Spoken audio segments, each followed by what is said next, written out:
debatable. Come on in and help me find it. It's debatable. Yeah. Always remember, it's debatable. If it didn't happen in the manga, it ain't canon at all. It's debatable. Oh, it's debatable. It's debatable.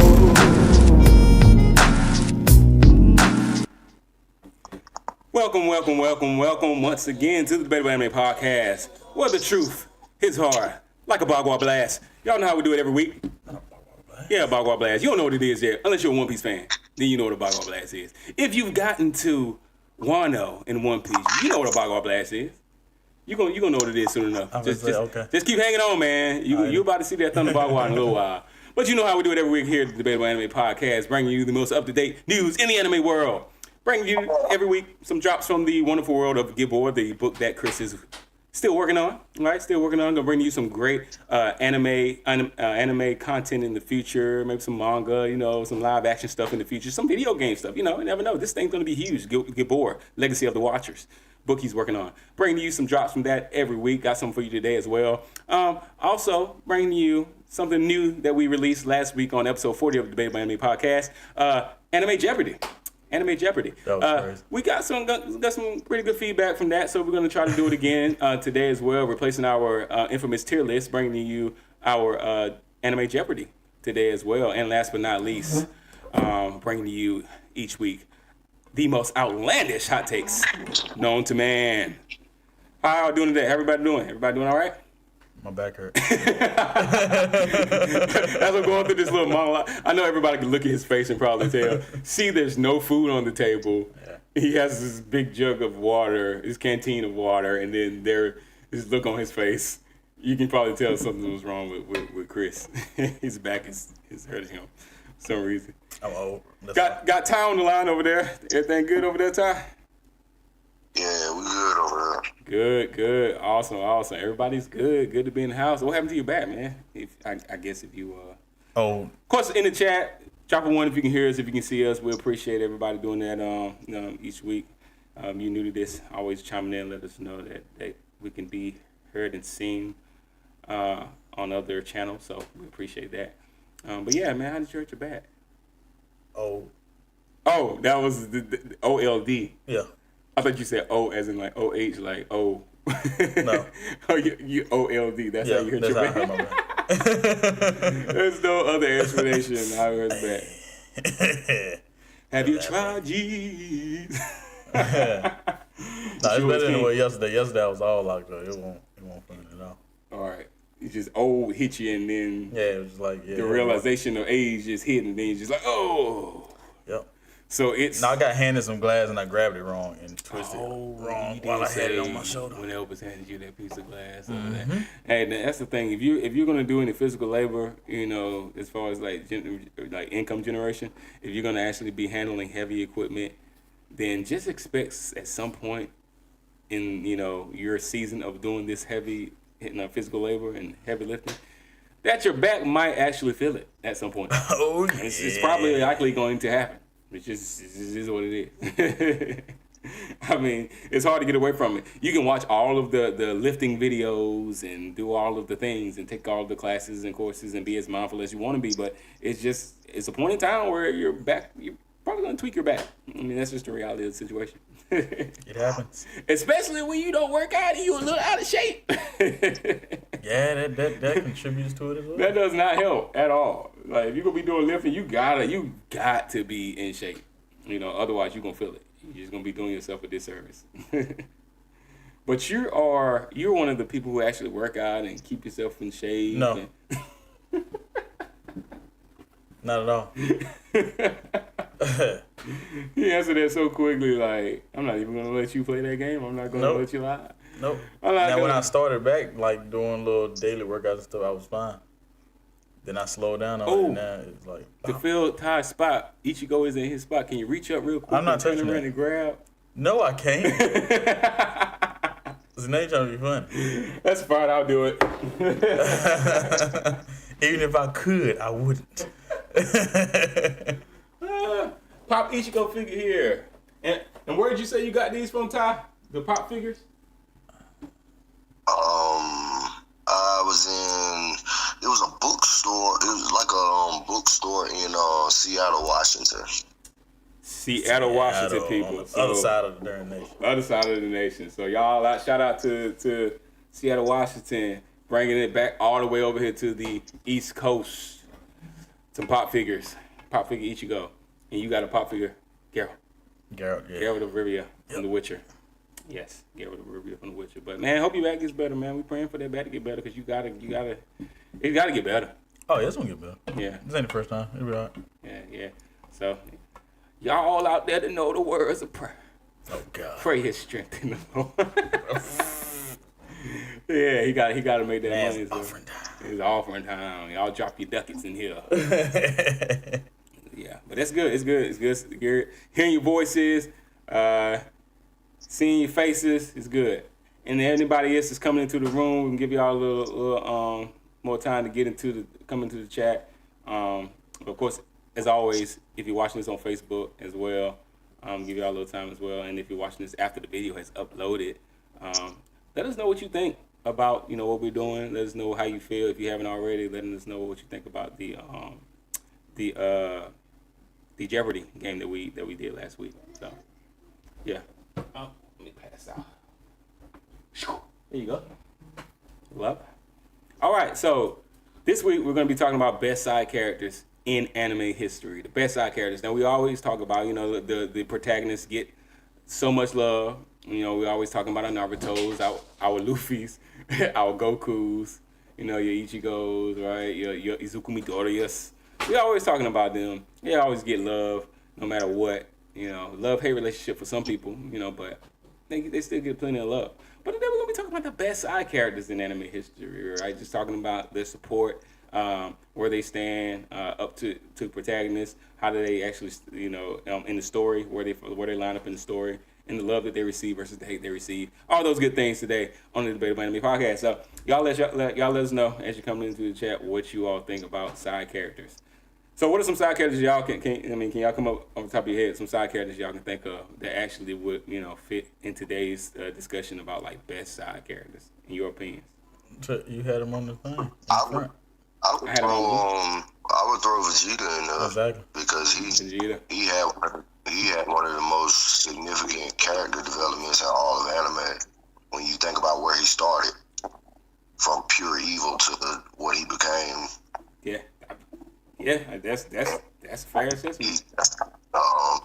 Even when you think to where he's evolved to in Dragon Ball recently, it's like he's definitely in the work. Right. Oh yeah. Yeah, I think that's a fair assessment. I don't think anybody, even people that don't really like Vegeta, I guess could admit to that. Yeah, even if you're not liking him, it's probably a specific reason why you like him. It ain't never been because of his lack of will or determination. Yeah, true, because he is definitely all of those things. No matter how many times he hold it left arm. See how Chris had to throw it in there before somebody else got to it. If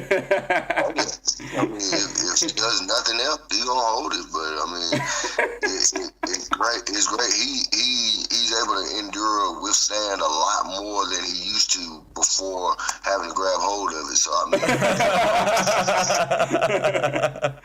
oh my God, dude.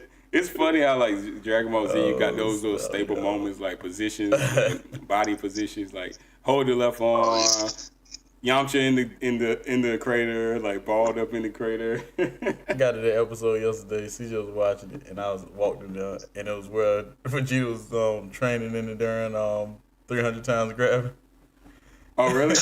And Yamcha went in there and was like, "Well, if Vegeta can do it, I can do it." That took gonna turn that mug on and almost die. Oh yeah.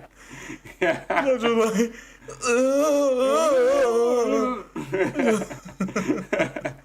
I gotta turn it off. He's like, nah, bruh, you can't handle that. Yeah, Vegeta got Bulma for a reason. Oh yeah, he can handle the pressure. Yamcha cannot. Clearly. it kind of looked like too that crater that the meme of Yamcha in the crater. It looks like it looks kind of like a as if it were some sort of gravity move was done, and like right over top of him and boom, just imprinted him into the crater. It's kind of what it looked like. Although it was an explosion, obviously, but it just looked kind of like if it was like some type of move done that somebody used gravity and just boom, 100 times gravity or something, just and splattered that Joker. He could get up. But yeah, that's Vegeta is a good one. Any other characters you think of? Vegeta was mine, but okay.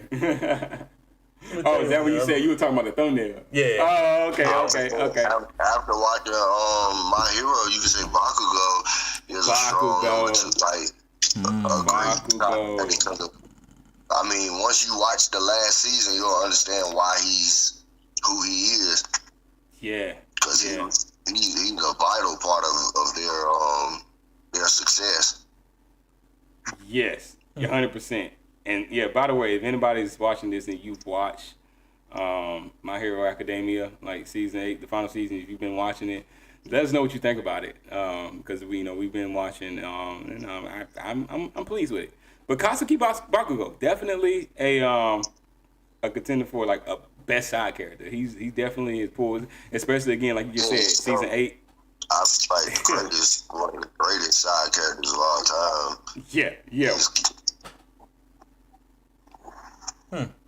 Yeah, you really got to give, back like with Bakugo, you got to give him his respect. If you've seen season 8, if you've made it anywhere like in the first few episodes of season 8, then you already know you can pretty much probably, you would have to agree. I don't see how you can agree that he's like in the conversation of side characters that should be talked about. Like Vegeta, one of the ones that just roll off the tongue when we talk about side characters. Obviously, Bakugo is like now in that conversation just off of what we see in season 8 alone. Like, even if you, what's that? I said same thing can be said for Killer. Oh yeah. Killua Zoldyck is definitely another one as far as side characters. Because I mean, he's more beloved honestly than Gon. Oh, absolutely. He's honestly more beloved because when you talk about love-hate ratio, that ratio, who likes Gon? It's not nearly as much hate going towards Killua than there is going towards Gon. Gon has some lovers too. Don't get me wrong, but when we talk about the ratio of love-hate, it's significantly more one-sided with Killua on the love side than it is with Gon. It's like a mixed bag with Gon. You got some people that love him, and you got a lot of people that hate him. So Killua is definitely one of those side characters. He's one of those side characters that's like, yeah, questionably, and that's why we end up having that conversation more often than not. When it comes to Hunter x Hunter, we end up talking about Killua because it's so easy to just jump into a Killua conversation versus talking about Gon's, and his, antics in Hunter x Hunter. Like, so it's so easy to go into talking about Killua because he's just one of those side characters that can like really have his own show and be a protagonist. He gives off protagonist energy. Yeah. If he wasn't such of a Gon fanboy himself, he could easily like have his own show, and I would totally watch it, like without question. I would watch like a Killua spinoff or something like that. Which Hunter x Hunter isn't done, so I was like, it is what it is. We're gonna have to wait for that, I'm sure, before we get anything in the realm of a Killua spinoff. But I wouldn't mind, I wouldn't mind watching something like that myself. Let's see, Zoro, yeah, definitely. Zoro is definitely a side character. It's another one of those. He really is another one of those. It's good. You talk about Killua in the Gon relationship. I don't think it's as much hate for Luffy going that way, but it is one of those conversations where it's like there are a lot of fans that rather see Zoro than Luffy. And it's not that they hate Luffy, it's just that, whether they're a swordplay fan or they just like his demeanor or whatever, it's just like that he's just their favorite on the crew, the favorite character on the crew, Zoro. Outside Luffy, I myself had that, you know, that back and forth for a little while, choosing between like whether I wanted to say Zoro was my favorite Straw Hat or Luffy was my favorite Straw Hat. I had that back and forth for a while. But, you know, Zoro he's just one of those characters that gives off that energy.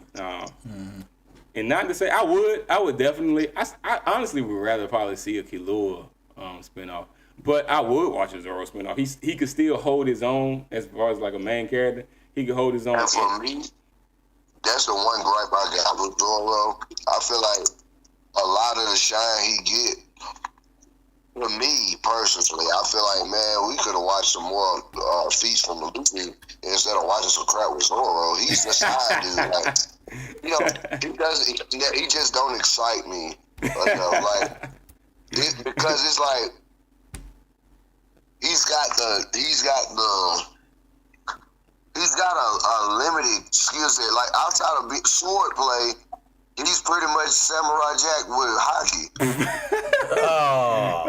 So it's like Samurai Jack. Hey, don't really Samurai Jack now. I mean, I'm sure it's a high take, but I mean, it's the god honest truth. Like, Zoro has never excited me up until they got to Wano. That was probably about the best I can say as far as like a fan of One Piece. I've never really been on the Zoro bandwagon ever. So it's like I did enjoy him his level up as the vice captain or whatever you want to call him for the crew. But it's like I'd much rather see more from other characters, because I feel like Zoro, if it ain't got nothing to do with straight brawling and action, he's just a drunk that sleep on the side of the boat. Yeah, and the thing is, and that's why I say I would rather see Killua, a standalone show with Killua versus Zoro, because really he is good at what as a vice captain, he's perfect. But to be on his own, you know, it might be good to see some of the stuff like of his past, like when he was just like a pirate hunter or whatever, how he got his name and all that stuff. It would be kind of interesting to see that, but as far as like a full-on where we are now, he go out and venture on his own and have his own quest after the fact. It might not be as interesting, but it still would be good. Like that. Yeah, he would just get lost. He would just get lost. Exactly, he would get lost. He spent most of his show confused and accidentally running into tournaments and stuff fighting. Right. Yeah. Yeah, but you also got to remember too, we got like a whole span of time in One Piece, like one full arc and some change where we didn't even get any Zoro at all. Like Zoe and Whole Cake. Yeah. Like you didn't get no Zoro like that. So it was. I was honestly thankful for it, because it's like, okay, we gonna hear something else about some other characters for a change, because it's like. Yeah. He can have a few episodes where he sleep, and then as soon as he fights, he alert and ready. It's like it just don't work for me. But yeah, because he didn't really do nothing in Dressrosa either. Yeah, you didn't get a lot from Dressrosa. Except when he beat what's his name, but that's about all he did. Yeah, I mean him more like Sanji. You still got more with Sanji because he was with old girl, but it wasn't He spent the whole time running around. Yeah, you got more with like Usopp and them on the back end with the Tontadas or whatever. Yeah. But I feel like Zoro spent one whole arc lost. But he ended up beating Pika. That's about all he beat. Fighting, huh? He beat Pika. That's about all he beat. Pika. What? Oh, in Dressrosa?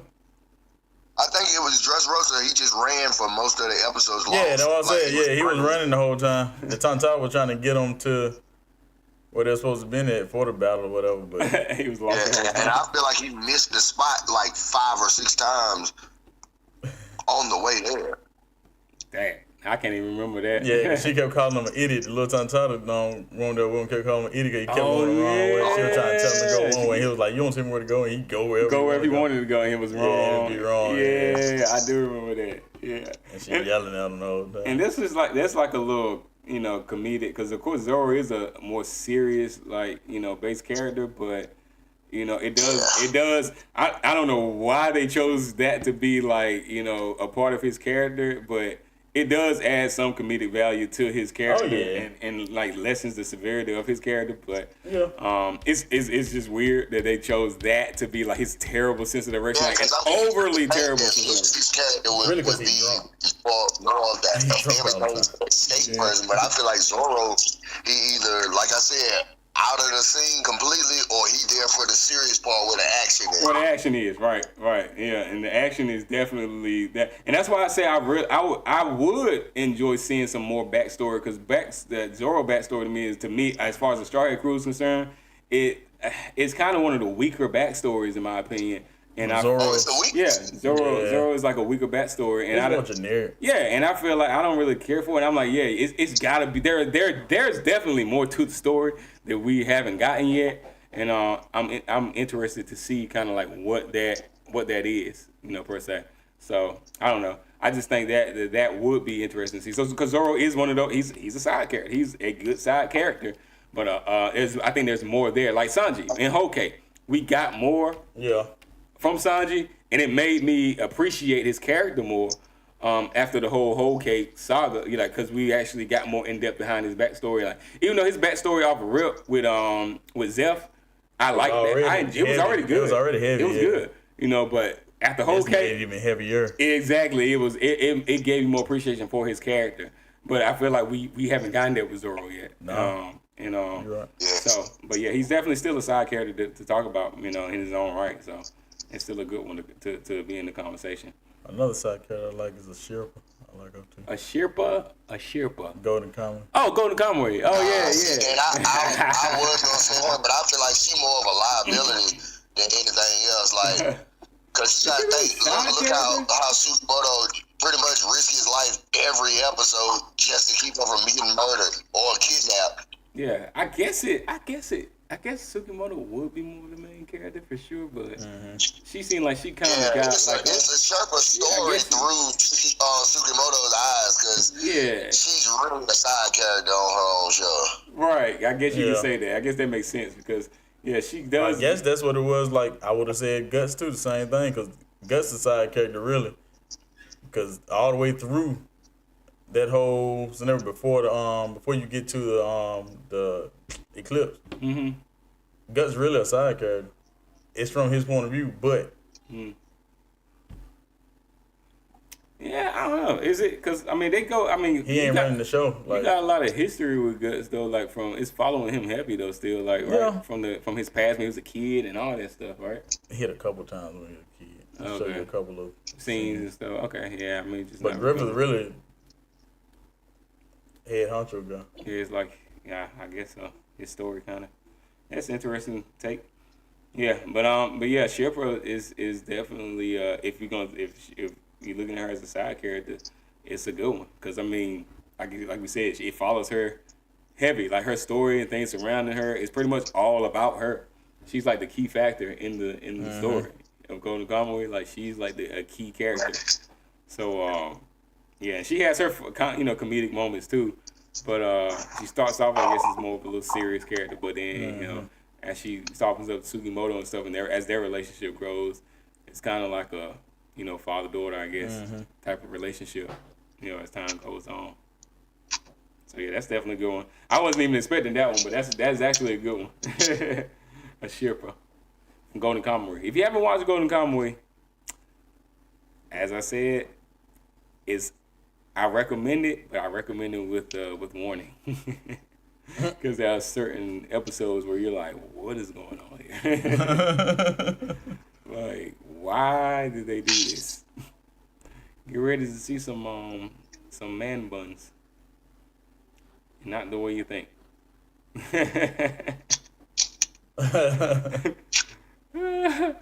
not in the fun little modern day. My hair's tied up. Kind of way. I meant what I said. Oh boy. All right, that's good. I'm gonna post this poll up. I'm gonna throw this poll up. So we got poll up. Most overrated side character. So we got 4 choices right here. Most overrated side character: Zoro, Vegeta, Bakugo, Tengen Uzui from Demon Slayer. Most overrated. Yeah, I wouldn't even on there as far as overrated. Say it again. I said I definitely wouldn't have Tengen on a list of overrated. Yeah, thank you more I feel like overrated. for the type of character, it sounds like you said overrated. Yeah, most overrated side character. Yeah, that's why I couldn't consider Tengen an overrated character just because they don't, like, if the more screen time he got, he's kind of like, he gravitates towards some kind of like Gojo. Like, eventually you're gonna love him because it's just the charisma his character got. Yeah, and really, like you said, screen time alone is like, can you really, overrated? Is like, unless you really don't like it. Yeah, because he flashy. Tengen is flashy, but I don't even think it was enough flashiness to call him overrated. The more time he got on screen, the less you gonna have that opinion, I feel, because it's like his character is just, he's just one of them characters, like, he's like a talkative, like a more charismatic version of Kakashi. Everybody love him type deal.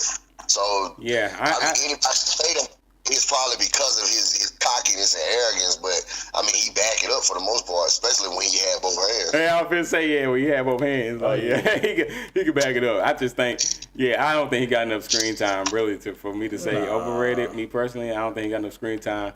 Even if you think, Infinity Castle at the end of season, at the end of the Ashura training arc, everybody that got sent to the Infinity Castle, obviously, Tengen wasn't a part of that because it wouldn't even have been fair. Oh, he would have got bodied. He would have died. And nobody wanted to see that, so we just like, Tengen's going to stay where he is outside of the parameter of this Infinity Castle.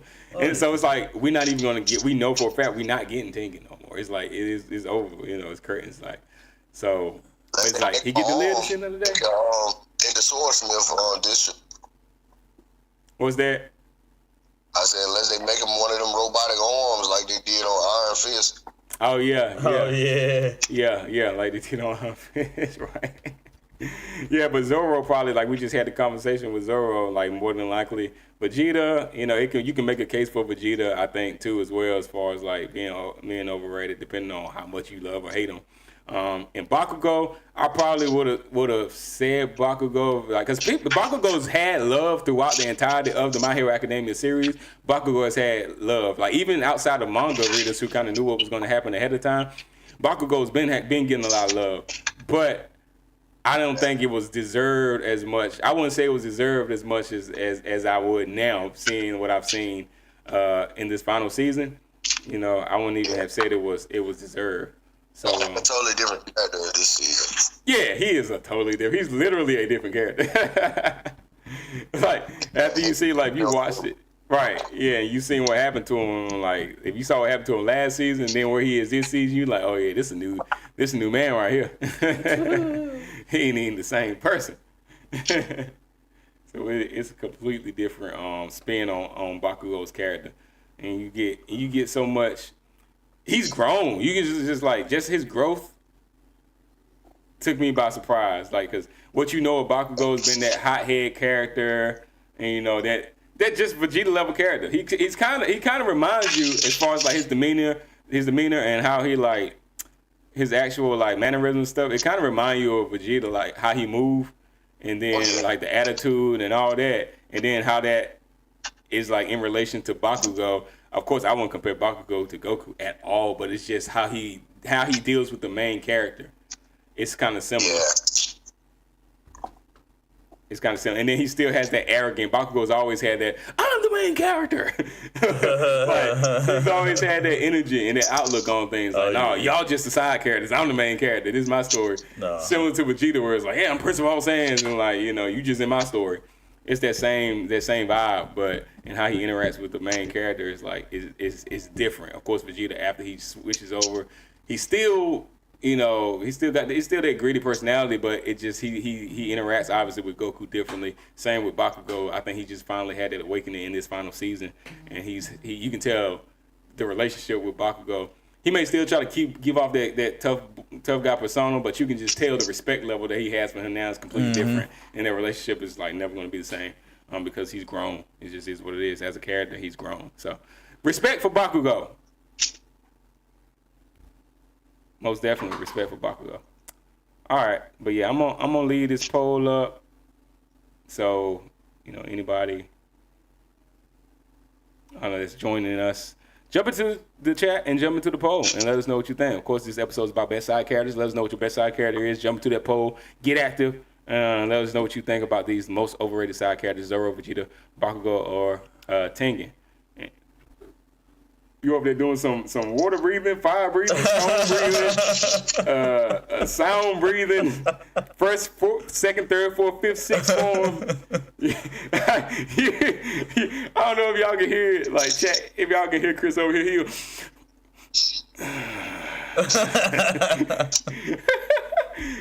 every breath seems painful. Ain't everyone on every third. Every third breath. Yeah. It's like. You saw that dude on Kingdom. Oh God, no! Y'all Oh God. Yeah. What's his name? The protagonist kicked this old dude in the leg, and the old dude was like, I was like, what kind of voice that y'all got going on here? Oh snap! Kingdom is good though. Like, Kingdom is good. It's long, but it's good. You can't say nothing long if you watch One Piece. Yeah, you're right. You can't. It's just out of the question. Like. To call something long, if you've actually caught up with One Piece, is just, even if you ain't caught up, you just get into Wano, right? And you're like, and it's just One Piece. I'm almost 900 episodes in. Yeah, almost 900 episodes in, and still have like a couple hundred to go. Yeah. Still have like 10, 11. Yeah, you got you still got a couple hundred. I'm close to 300 left. Yeah, close to 300 left. So yeah, One Piece is just long, man. But it's good anime. Like I never discourage anyone from watching One Piece, man. It's like watch it. It's good stuff. It's good stuff. Yeah, even if you're not into like long anime, just start it and give it time. Let it grow on you. You might have to give it more than one watch. You might start off and then stop for a little while and then just be like, okay, yeah, I'll come back and revisit it. And maybe some years later, and then you'll come back and be like, okay, this is not as bad as I thought it was. But if you never start, you never know. You never get there. You're right. You'll never get there. And some people are like, yeah, I'm okay with not finishing. I used to say the same thing. Exactly. And now you're like, he's One Piece fan. Yeah. You glad you started, right? Yeah. See, it is what it is. You won't be disappointed. If you can make it through, you won't be disappointed. If you start, eventually in the end, you won't be disappointed. All right, so I guess we'll jump into our anime news for the day, y'all. Yeah. Of course, anybody coming in, jump into the chat again, and jump into this poll. What a mission! Which studio finna fix that?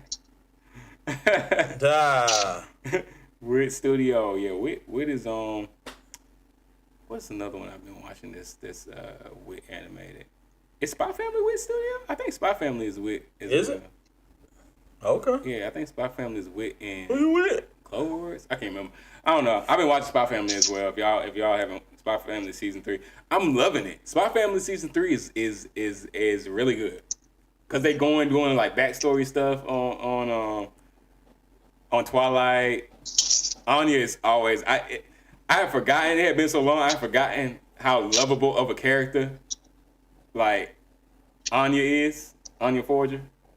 Mm-hmm. She's not really a side character, I guess, because she's really the main character. So I can't even call her a side character. She's really the main character. Really? Yeah, Anya's really the main character. So like I can't even. It's one of those where it's like a mix, and you can be like, no, Light's the main. I mean, like Twilight is or Yor is, but it's like when you're really watching it, Anya is the main character. So I can't really say she's side character. But anyway, I'm loving it because is again, you getting some backstory on Twilight that's real crucial to the story and where he is and how he became who he is. So him being considered a side character, I guess, I'm loving it. So he could probably be a part of the conversation with. But let's get into the anime news for the day. If y'all good with that. Oh yeah.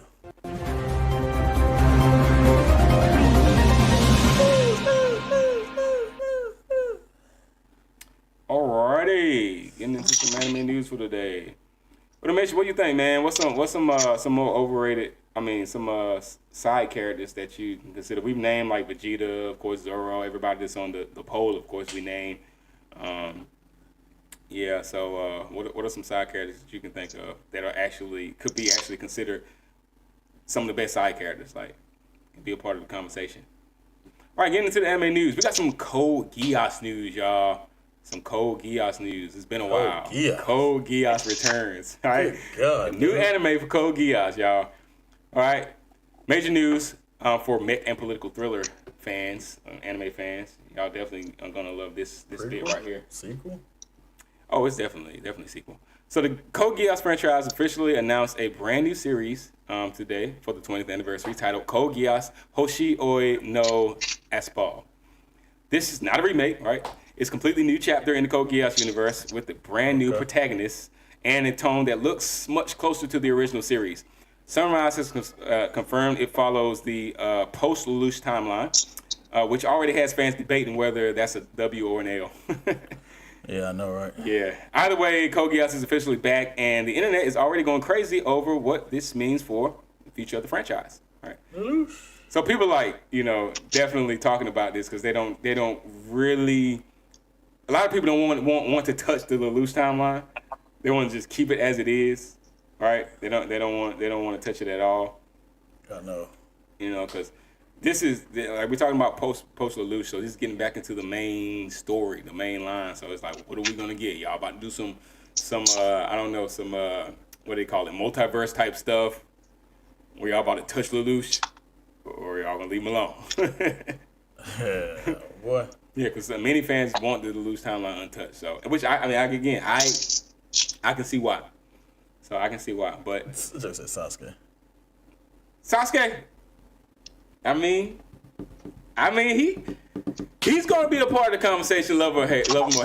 I mean, horrible. Whether we love it or hate it, he's gonna be a part of the conversation. Even if it's like, hey man, we having a party, we ain't gonna invite Sasuke. We gonna have a party like over here at the spot, and we ain't inviting him. Nobody invites him. The party starts up, and then Sasuke walks through the door, and it's like, dang. He found out, like, who told him? He here now. It is what it is, but who told him? That's kind of the energy you get when we talking about Sasuke, because I don't think anyone's a Sasuke lover over here. But he a side character that's a part of the conversation. I don't know. It's like we don't really what. Go ahead. No, I was just gonna say, like, we really for well-known reasons that have been discussed on the podcast, like in the past. We don't really rock with Sasuke like that. But, I mean, yeah, but he still is a part of the conversation. When you're talking about side characters, you're probably it's very likely going to hear his name come up into the conversation. What you got? What you have? Would Coco be a side character? Coco? Jormungandr? Yeah. Her name is Coco. She is loco. Yeah, because it's following, what's my boy name? Little homie. Little homie white hair, I can't remember. Little homie white hair. The white hair character. White haired, brown skinned character in Jormungandr. He's the main character. I can't remember his name. I can't either. But yeah, Coco will be considered a side character. She crazy. Yeah, Coco crazy. That girl, if you haven't watched Jormungandr and you fancy she a crazy character. Dude. Crazy characters, like side characters, not even just side characters, just crazy characters. She is a crazy side character. Like, I'm talking about. And it's not crazy to the point where we're talking about like this world-ending destruction. Well, actually, it kind of is. Yeah. It kind of is. Exactly. Not like universal threat level, but not like universal threat level. Like not universal threat level. Like definitely global threat for sure. Right. But I mean, like it's not like a crazy like. Yeah, Sasuke. Like Beerus or Whis or something like that. We talking about like, they're just funny and crazy and they can destroy a planet and it's ha funny because that's just the stakes of this world all the time. No, this is like real world. It could actually happen in our timeline, in our universe, in our world. Like real, like IRL. Crazy is what she is. So definitely check that out if you haven't Jormungandr. Sasuke. He definitely overrated. Yeah, he overrated. Yeah, in my opinion, Sasuke is definitely overrated. He's the king of overrated. Yeah, for with good reason. We were talking about this last week, or we were talking about like Sasuke's Sasuke's actual influence on Naruto versus the potential that Itachi had to influence the Naruto verse. We were talking about that a little bit last week, and how Itachi probably would have been a better fit if we kind of like switch some of those roles and let Itachi kind of be that had he lived and we actually kind of saw those things and kind of switched the characters a little bit in their past. Then I think we were talking about how the influence would have been totally different. Obviously, we wouldn't have had Naruto fanboying over Sasuke the entire series, but it would have been okay because it would have been a more compelling story. You know, I mean, I get power, friendship, and all that, but in reality, like, who's doing all of that to go after somebody who doesn't want to be saved? Like, you know, it's just at a certain point. If he gone, all right, he gone. But I'm just gonna go find him. I'm gonna leave. I'm gonna stop my training and all of everything I have going on because I want to become Hokage. That is literally my goal. I'm just gonna stop everything and go. No, I mean, I don't think that's realistic. But it is anime, so it is what it is. That's what we got. But if it was Itachi, if we had switched roles, I think things would have been a lot different. But yeah, we were talking about that last week. Definitely overrated. Rich said that boy was a Sasuke groupie. Oh, he was past Sasuke groupie. Yeah, I think he was like him and living behind it. Oh my God, what's the old girl name? The other Sasuke groupie. I always huh? Kadeen, the one that was obsessed with Sasuke. Yeah. Right. Yeah, cause she was I think she was from the Uzumaki bloodline too. Yeah, that blonde hair is a dead giveaway. Yeah, she I don't know. I don't know who was worse, but yeah, I don't know. Maybe it's a Uzumaki thing. Maybe their blood is just kind of like Mikasa, the Ackerman. Just been to say that. Yeah, like Mikasa with Eren. Sugar side character. Yeah, unnecessary. Yeah, unnecessary addiction. Yeah, she's a great side character though. Even that was really her only flaw. Yeah. Her like undying loyalty to protect him. That was like her only flaw. Yeah. Which is kind of like counterproductive in a sense, but in the end, it's weird. It's like, was that part of Eren's whole plan to have her? And then it was like, yeah, because you need to take me out because I'm not, after I do this, I need to be taken out. So you're going to be the one to do that. And it sucks because it's like, your undying loyalty to me is what helped me stay alive this long. But then you're the one who has to take me out in the end. Yeah. And now you got to live with that. Yeah. You never get this happy ending. You got to live with that. And you're like, I kind of, in a sense, probably set this up so it could be like that. But I know you can handle it, so, you're going to be like, you're going to die alone, kind of, and just come to my gravesite every day. And it's just like, that's going to be the rest of your life, but it's for the greater good. Yeah, but she's a great side character, though. Like, clearly, she's a great side character. Poor Mikasa. Everything's Eren's fault. Hashtag everything's Eren's fault. Yeah, but back to Code Geass, we got Code Geass out there. So anybody's a Code Geass fan, we do have new Code Geass project coming out for the 20th anniversary. All right, Hoshio no Aspal. It's gonna be coming out. So good stuff. It's gonna be some good stuff.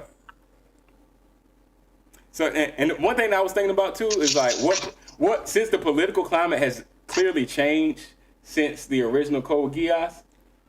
What are some of like the political themes that y'all think would pop up in Code Geass? I'm interested to see that because I know it's gonna be different, like from the original. What you about to say something crazy? No, I was just thinking about Hell's Paradise. Probably that's all I think about side characters. Oh, it's side characters from Hell's Paradise. Yeah, Hell's Paradise has some good characters too. I always say like, and this is not like a staple or like a factual statement, but I do find it easier for me to say like better side characters come from anime that me personally that I can remember the names of the side characters. Because sometimes it's like you be like, dang, that was a cool character. What was that name again? Yeah. And it's like, dang. And sometimes that could just be to like it not to it being a shorter anime, right? You don't have as or many. You could just be me and Can't remember names. Yeah, you couldn't not remember names, but I just feel like certain characters are there and they stick with you. Yeah. You know, right? If they really had that much of an impact on you, they really would stick with you. But I think a lot of them may have. For me, it's like it may be just like a 12 episode anime. I only gave it one watch, and it's been like a year, so I forget the name. So you know, it doesn't necessarily mean that they don't have any good characters, side characters or whatever. But it's been so long, and it's only a few episodes. So something like One Piece, I've been watching for the past 20 years. So it's like, how can I forget the side characters' names? You know? Huh? It's been around a long time. Been around a long time. All right.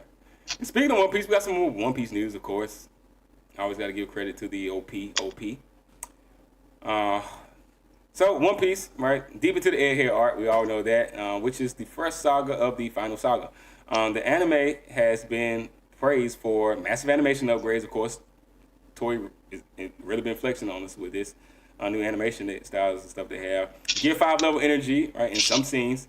Excellent pacing compared to Wano's run, which is really the longest arc to date. That's crazy. Wano, yeah, so get buckled in because you're going to be there for a while. As long as it ain't like Dressrosa, I'll be fine. No, to me, it's not as like redundant as you had a lot of repetitiveness out there, but I think it's a lot of crucial key factors to the story and events that happen in Wano that are crucial to the progression of the story. So I think it's a better watch than Dressrosa, in my opinion. Cool. All right, yeah. So of course, new episodes been dropping weekly on One Piece in the Egghead arc.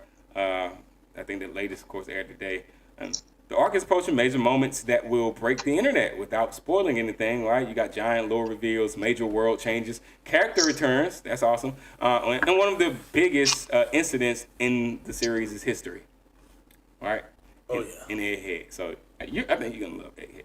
Egghead is much shorter run. Kind of like Zoe. Maybe not as short as Zoe, but it's just one of those.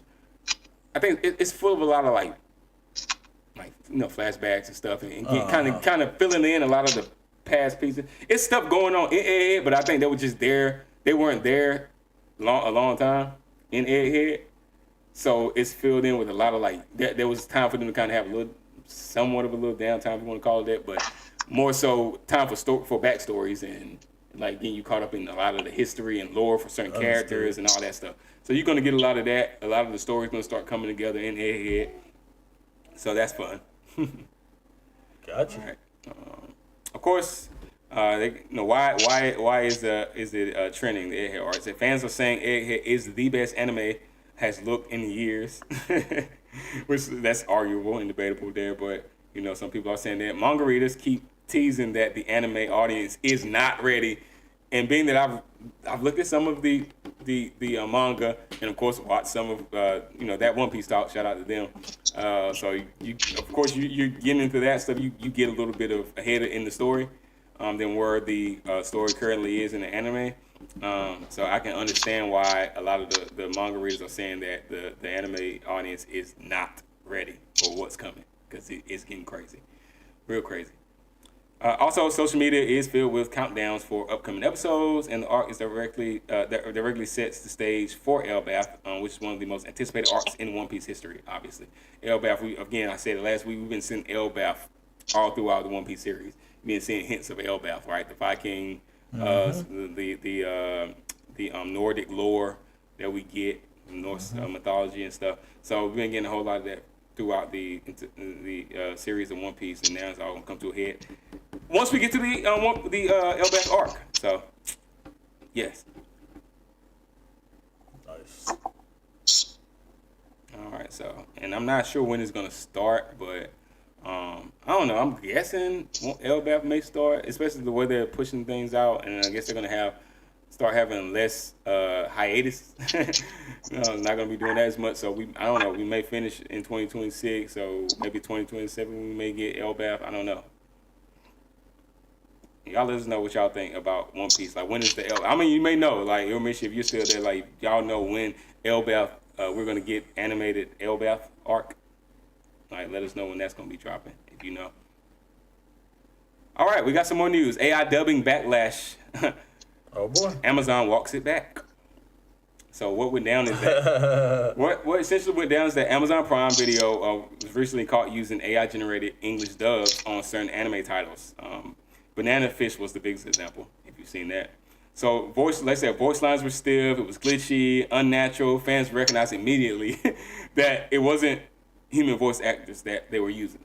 So it's garnered a lot of backlash. So not only the fans, but voice actors, anime studios, like everybody's coming out of the woodworks like, yo, this is not what we're about. This was a travesty. Like, this is not what we're about. Don't So, do it again.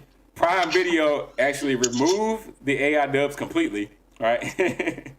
So now anime studios have now start issuing statements supporting human actors and condemning unapproved AI dubbing. And some voice actor unions are pushing now for new contracts that restrict AI usage. All right.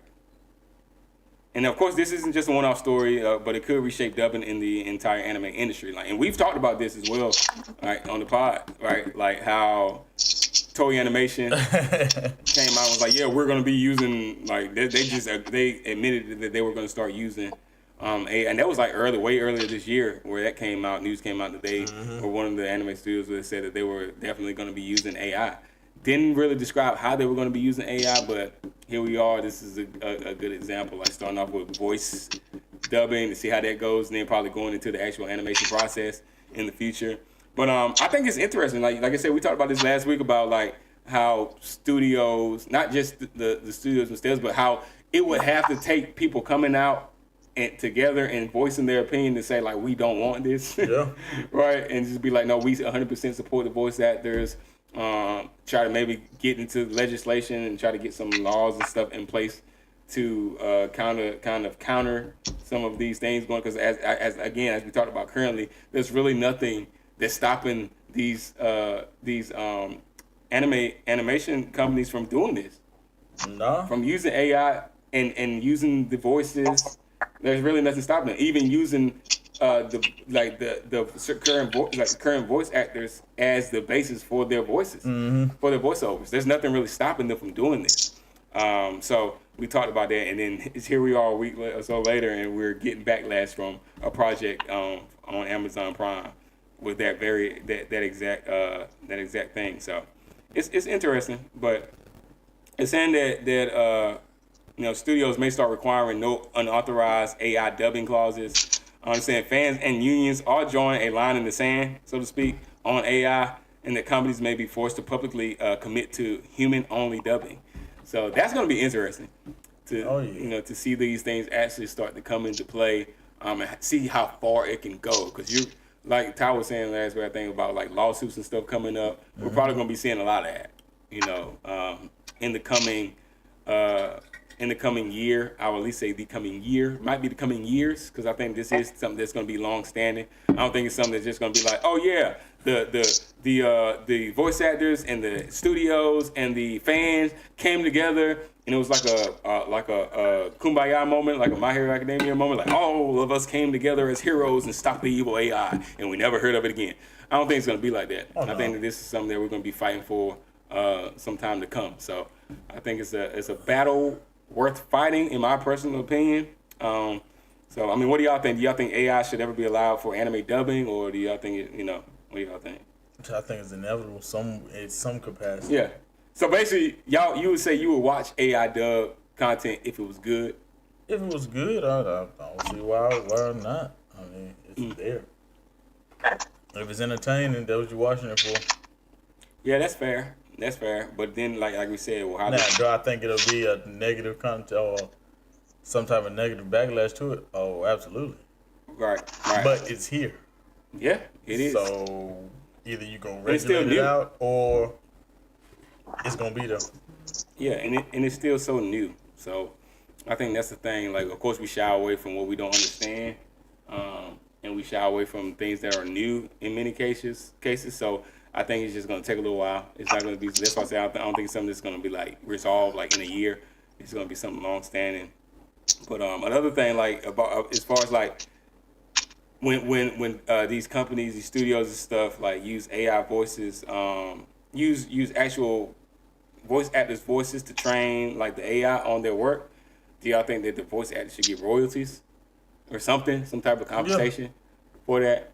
And I think that too would kind of ease the heat a little bit. Like the conversation would kind of shift in a sense if they were being adequately push compensated. us out of work. You're gonna make it where we can't work. Right. If it's not making it where they can't work, Right. it won't be too much of a problem. It won't be a complaint. Right. Because if you're giving them royalties at that point, it's still their voice. You know it's their voice, and you're accrediting them with it being their voice. Like they're still in the credits. So I think then we still can keep them coming like the anime conventions and stuff, because it's like, yeah, you're using my voice, you're paying me for using the voice, and then I get paid to come to these conventions still. But we know that it's a new technology but it's still utilizing my voice. It's still a derivative of my property, my intellectual property, or my personal voice, my personal brand. So. Right. Because I know last time we were talking about like, man, these jokers might not, they probably won't even be showing up at the conventions anymore, and that's one of the largest draws to these anime conventions is like you get to meet the voice actors and stuff. There you go, yeah, same thing. Yeah. What's I that? think so. He said I would watch it, but man, pay the voice actors. I'm like, like pay the voice actors, like seriously, you know, pay them. But as I said, as it stands, Ramisha, man, there's nothing really in effect that I've seen. So that, but we got to get something. There has to be something, and I would support. If there was like something that we could sign a petition or something to get in front of and to get actually in front of some of the representatives, like in the House of Representatives, something like that, like a bill, something we can get pushed there to get something started, made into a law. Whether they actually will look at it or not, at Capitol Hill, whether they actually look at it or not, it's one thing. But to try, we at least got to try. Otherwise, they just gonna be like, this thing's gonna get shot through, and a lot of these voice actors, we're gonna see them dropping off like flies. Some of our favorite voice actors, they're gonna be like dropping, and they're like, nah, man, I can't do it. They're not paying me for using my likeness. They just stole my likeness, trying to get lawsuits out and get this, but I'm not going back to these studios to do work for them until, you know. And then we're gonna be getting crappy work done. You know, like it's gonna be more of this coming out, and it's not gonna be good for a while. I think if we don't do something. So definitely, if anybody knows anything about some ways we can kind of support the voice actors out there and get some stuff, it's got to be laws made. It's gonna have to be laws made. It's not something that we can just be like, yeah, just cash up the voice actors. I don't think that's gonna work. No, it's gonna have to be laws made so the studios it can be even play with them and between them and the studios, you know, so they'll continue to work with the studios and it can still be a good working relationship between them. So that's my take. All right, JJK Execution movie. We talked about this plus season 3 hype. So the film JJK Execution is dropping right now. I think it dropped yesterday. Internationally, and is a major bridge between the Shibuya incident and the Color Game arc, season 3. So early reactions praised the movie level animation, the incredible fluid fights, emotional weight after Shibuya, the new direction for Yuji's character, and heavy focus on Yuta versus Yuji. I told you that's going to be like the major selling point for this film and the season coming up is the Yuta Yuji altercation there. So season 3 actually releases officially on January the 8th of 2026. So we don't have long at all there, less than a month. So this adapts the beginning of the Color Game arc, and it's expected to be darker, deadlier, and much more chaotic. So I'm all for that. And of course, if you know JJK, that's kind of what brought you in, like the darkness of it, you know, kind of the chaos that's going on with Yuji and all his exploits. So it's going to be interesting. I'm ready for season 3. Actually, a little more excited than I was like maybe 6 months to a year ago. I got to the point where I was like, I don't really care. But now I'm kind of excited again. So the movie is essentially episode 0 of season 3. So you know we had episode 0 in season 2, which is like that film where we first got introduced to like Yuta. And, yeah, that was amazing. I love that. So they're saying that this movie right here is essentially that for this season, which I think is awesome. I don't know. I haven't actually got any tickets or anything to see it, but I don't know. I gotta see when it's coming, when it's gonna be dropping on Crunchyroll to see if I'm gonna actually go see it or not. So I don't know. But anyway, have y'all heard anything about when it's dropping? Like no. Or as far as like the when it's gonna be dropping on Crunchyroll, like the this film, because it just released like, in theaters, but I don't know. Like, yeah, anybody that knows that, let me know in the chat, or if you're watching this after the video drops, just let me know, because I haven't seen anything on when JJK Execution is gonna be dropping on like Crunchyroll or anything streaming platform. That's gonna determine whether I go see it or not. But anyway, JJK fans are calling this the best transitional movie an anime has done, which is saying a lot.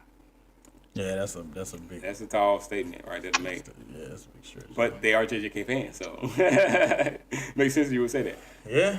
Yeah, so social media is flooded with out of theater reactions, and the Gojo versus Sukuna fallout is still dominating memes and discourse. So this is definitely going to be one for the books. Yeah, I don't know. It's as I said, I'm anticipating season 3. Might check the film out, may not, but I've seen some like previews and different things like that, and it looks good. The animation and everything looks great. High movie quality. Mappa has done their thing with this one. All right. Yeah, it's good. It's good. Yeah, so I don't know. I know you're a Yuji Itadori fan, but I don't know what you think about Yuta in this. I don't want to see them fight each other. You don't want to see them fight each other? Because my boy gonna probably get demolished again. He done died like 4 times. Yeah, he done. Yeah. So you just let him live, huh? Yeah, just let him live, man. He already got to run for his life. Leave him alone. Yeah. So yeah, we got Code Geass, One Piece. You know they cooking. Amazon backing off AI Dubs, and JJK dominating both theaters in upcoming 2026 slate. So I think that's gonna. Side character, Toto. Toto. Toto's another girl. I like Toto. He's interesting. I've never seen a side character quite like Toto. Yeah, I like Toto. That's yeah. He got his own thing going on. Yeah, he got his own thing going on. So yeah, chat. Let us know what story got you most hyped with that. So I think that's gonna do it. I don't think I got any more anime news for y'all today. And of course, any news that you have to add to what we just shared with you all, let us know. We don't have all the news, so stuff drop all the time. We may miss it. So let us know if there's any news out there that is worth talking about. Drop it in the chat. Let us know, or drop it in the comment section and let us know. Well, that's gonna do it. Unless y'all got something, Chris, Ty, y'all got some anime newsworthy y'all want to put out there? I don't. All right. Well, that's gonna do it for our anime news.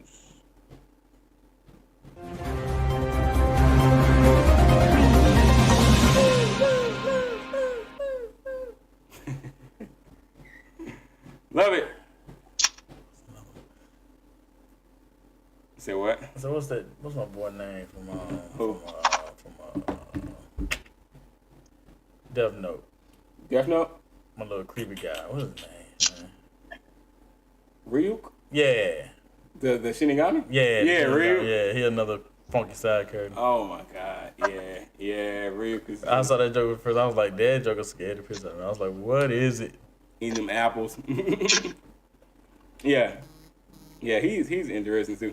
Cause he comes off when you first see him, you like, yo, this Joker he would be more creepy if he didn't talk. Yeah, when he started talking, I was like, oh. Yeah, you look like a gag. You like a funny character or whatever. Yeah. Like, you comic relief in a sense. He remind me, honestly, the way he look and act, he remind me of daggone. He remind me of Hades from Hercules. Hades? Yeah. He's just goofy. Really? Yeah. You know what? I actually can see that because he kind of looked like him. Like he does. Hades got the flames on his head, but he just got his hair the same type of style, just standing up on his head. Yeah. I don't think Hades eats many apples as Joker do, but he he definitely gives off those vibes though. He give off those vibes. Like I could see Ryuk being voiced by James Woods, and it would work. Is James Woods? Yeah, that's what Hades is. Really? Yeah, James Woods played Hades. Oh, damn. You old. Yeah, I'm old. That's why I'm sitting here never. Right. Over there doing wind breathing fifth form. No, this is pain breathing. Pain breathing. You only got one form like Zenitsu. Pain breathing. First form. Ouch. Grind and wince. Grind and wince. Oh, dang. That's hilarious. Oh, it hurts to laugh. It hurts to laugh. So painful. All right, we're gonna go into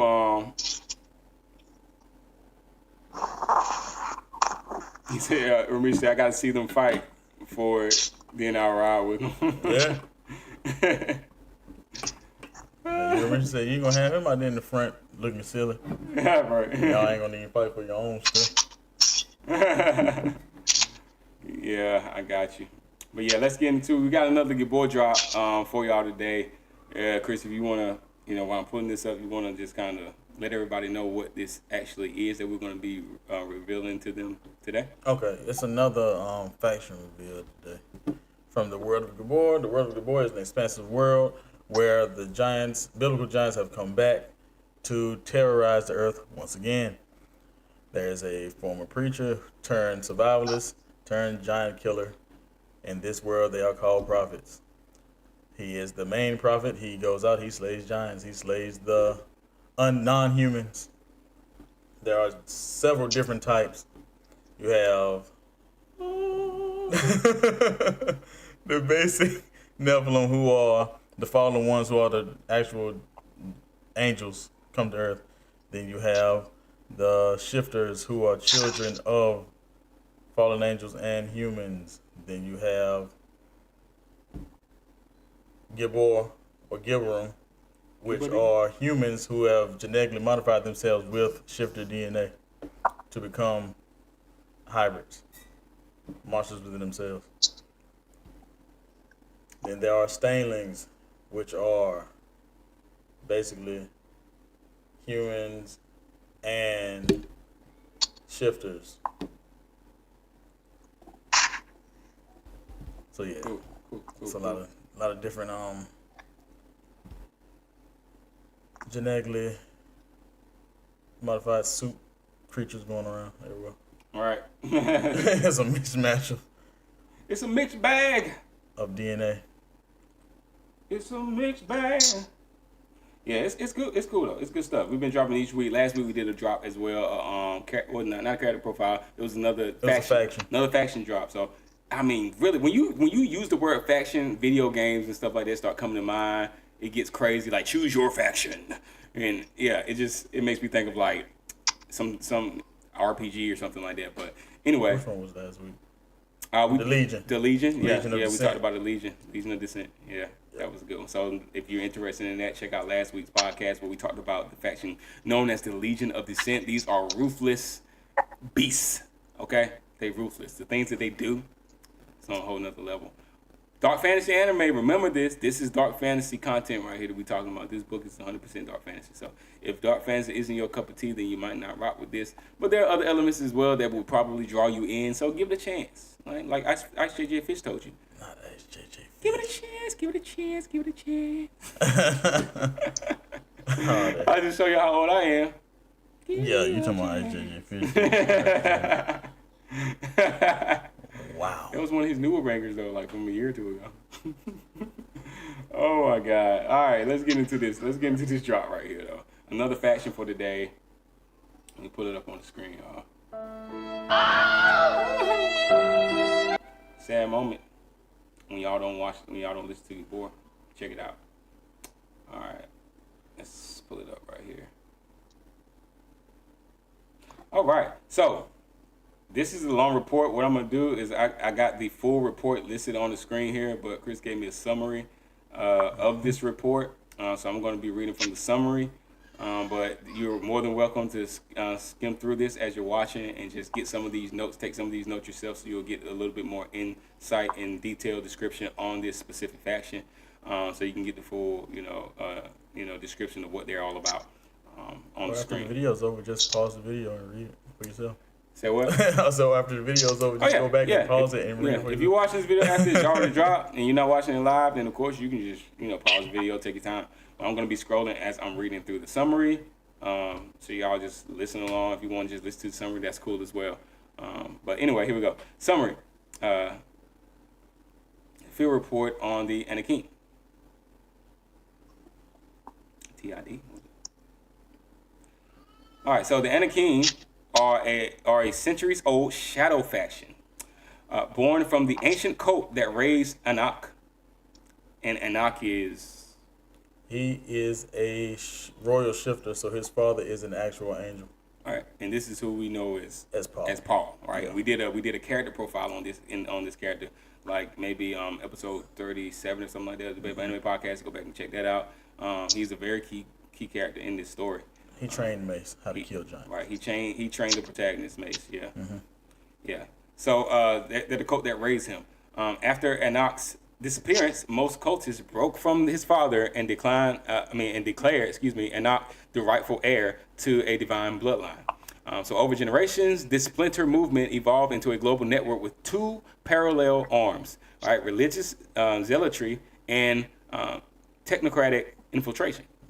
So both preparing the world for Anak's prophesied return as the Gibor King. So one, nature of the Anakim. Not a single organization, but a multi-headed empire. Older than the Legion, more embedded than the Remnant, and far more coordinated than any hybrid faction. So those are two other factions you got there. The Legion, we talked about the Legion of Descent, and the Remnant. Two different factions that we talked about. We haven't talked about the Remnant yet. We ain't talking about the Remnant We haven't talked about the Remnant yet, so you might learn about them in upcoming episodes. So their ultimate goals are to restore Anak, of course, reshape or eliminate humanity, and consolidate shifter dominance. All right, let's go down a little bit here. All right, so if the Legion is the weapon, then the Anakim are the architects. All right, so it's just two different sides there. So, and Legion, if you read into them, you go back and watch last week's episode, you will see exactly why it's a reference to them as weapons, because they are just on a whole nother level crazy. All right, so but the Anakim are considered the architects, so it makes it sound a little more sane. So number two sub-factions. A, the Zealots. The Zealots, religious extremists who worship Anak as a divine savior. They reject technology, embrace ritual transformation and sacrificial rites. They believe humanity deserves extinction. They frequently clash with the Legion over prophecy and territory. Their traits, they're fanatical, violent, ritualistic, near-feral in combat. All right, so B, the technocrats. Project Anakim. They're scientific, political, and intelligence operatives working from the shadows. And their aim is to engineer, manufacture, and control shifter bloodlines. They're embedded in governments, militaries, research institutions, and global intelligence networks. They prefer manipulation over open conflict. So this is why you can see the archaeological side of things. Yep. Archaeological side of things. They prefer manipulation over open conflict. They run black budget labs, hybrid experiments, and sleeper cells. They don't want war. They only want control. 3, the ideological divide. That they both revere Anak, but they use different methods. Zealots, technocrats, spiritual agenda, scientific agenda, ritual ascension, engineered ascension, purge humanity, modify or enslave humanity, reject modernity, and weaponize modernity. The tension is real, but not enough to break them. Both see themselves preparing the way. Yeah, so it's like denominations in the Protestant Reformation today. You got denominations. It's like, we're all Christian, but we just see things differently. That type of logic. But I think they actually have broken from each other. They seem like they're more because they got the same goal, I guess. Oh yeah. Not all Protestant Reformations have the same goal. But anyway, number 4, the relationship with the Legion. So they have shared ancestry, but incompatible missions. The Legion, violent force evolution, and Anakim, controlled selective evolution. Sometimes allies, often rivals, always unpredictable. So you never know what you're going to get with these two things. I would hate to be caught up in between a skirmish or even a debate between these two. factions here or wings of this faction, because you just never know what you're gonna get. It seems like you never know if it's gonna become a kumbaya fest or like a going at each other's throats type of thing. It seems like you never know what you're gonna get. So it could be very dangerous. It seems to be in between them. But it still seems to be an element of the enemy of my, what is it? How do they say it? The enemy of my enemy is a friend. That's my friend, yeah. Yeah, enemy of my enemy is a friend, something like that. It seems like it's giving off those type of vibes. Like with them, it's like, yeah, we don't always get along and we don't really see each other as enemies, but the way we operate sometimes is like, enemies. But if somebody is coming against our main goal, oh, they're our enemy. Oh, yeah. We're taking them out. Yep. So interesting dynamic there. So 5, the global influence. So the Anakim have manipulated political turnover, seeded shifter bloodlines into elite families, operated covert labs since before World War II. So this is very, like you said, very old. It goes back pretty far. And it says they're older than the Legion, right? They're older than the Legion because they go back to all the way back from Paul's father's cult. So you think about Paul was born in 1604. So dang. Yeah. Yeah, Paul was born in 1604. So. He was born into the cult. So right. Yeah, crazy. So they old. They hundreds of years, like you said. They're offshoot from the cult. You said 100. So. Yeah, hundreds of years or so. Oh yeah, they've been around a minute. All right. So gotta read the word. Okay. Yeah, they created private shadow militaries and assassination groups. So Project Anakim maintains their international biogenetic labs, hybrid test subjects, black ops corporations. Their operations span continents and centuries. As we just said, they've been around for a while. So 6, prophecy and mythos. The Zealots believe Anak will return as world-rending king who elevates his bloodline and destroys the impure. The technocrats diminish the mysticism, but still act as if the prophecy is inevitable. So they believe this wholeheartedly, like he's their Messiah. It's like a messianic figure in a sense, right? Which is, Mashiach or Messiah is just like a Christ figure or like an anointed figure, all right? He's like the chosen one, like Neo of the Matrix or something in this world. Interesting. So number 7, threat assessment. The strengths, global infiltration and infrastructure, all right? Long-term planning, combination of religious fervor and scientific precision. So they like covering all grounds. It's like, I guess nowhere where they're like slacking in. They got all grounds covered. You can do that when you've been around about hundreds of years. Right. No kidding. All right, so their weakness is internal ideological divide. Of course, we've discussed that. Their reliance on the myth of Anak's return. How is that a weakness? Oh, well, I guess, if he's the actual being, then if he decides not to do what they're prophesying him to do, then that will pose to be a problem for them. All right, so their reliance on that could be a weakness. Smaller physical forces compared to the Legion. So they don't have as many forces as the Legion, which we talked about last week. Go check them out, see exactly how widespread they are, and per capita what they look like, numbers wise. And final conclusion: the Anakim are not an army. They are a shadow empire. They don't seek to conquer the world through force. They plan to inherit it by rewriting civilization from within. So they want to rewrite civilization from within. They're more covert. Say what? So they're more covert. More covert. Where the Legion is out in front, just a basic ground army. They ground forces pretty much. Okay, right. The Legion is out in front. They wage an actual war. Right. The Anakim are on the wraps. So you got like the New York incident. Yeah. Where the Legion set off that bioweapon above New York. Yeah. The Anakim were the ones that actually made it. So they kind of like stole it and then used it. No, they gave it to them. The Anakim gave it to the Legion. That's crazy. For the Legion to use it. I'm watching this show on Netflix. It's like it's from I think the same people that did Vox Machina. Not on Netflix, on Prime. So it's called like the I want to say Divine Nine, but it's like the something nine, but nine is like nine, like NEIN.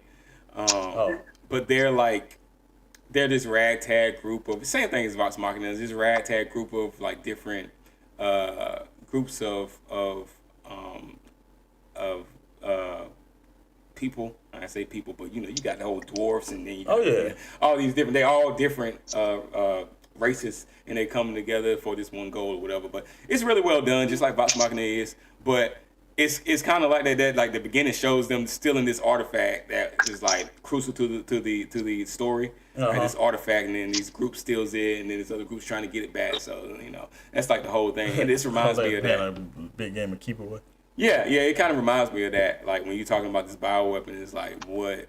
But they gave it to them, but then it feels like there can be some political tension within their ranks with something like that happening. Like, this was done politically. Everybody didn't know about it. Like the grunts didn't really, it's just like one of those things that can cause tension within the factions. So I can see that. That's some good storytelling within that. That's all I'm saying. It's like really good storytelling, because I wasn't going to watch this show because I was like, man, this is just another copy and paste of Vox Machina. But I started watching it and it became compelling, like that side of it. I was like, dang, there's a lot of tension here. So I start watching the first, and they're like 50-minute episodes. So yeah, it's really good. It's on Prime. Okay. Ty, you know what I'm talking about? I'm trying to think of it. What you said the name of it was? It's something nine. It's the something nine, like NEIN. The something nine. I just can't remember what adjective they use to describe them.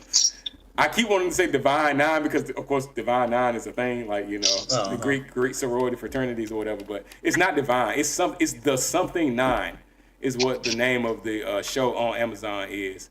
Drop it in the chat if you know what I'm talking about, because I'm drawing a blank here. But yeah, it's pretty much from the creators of Vox Machina. Vox Machina was something that dropped a few years back. The Mighty Nine?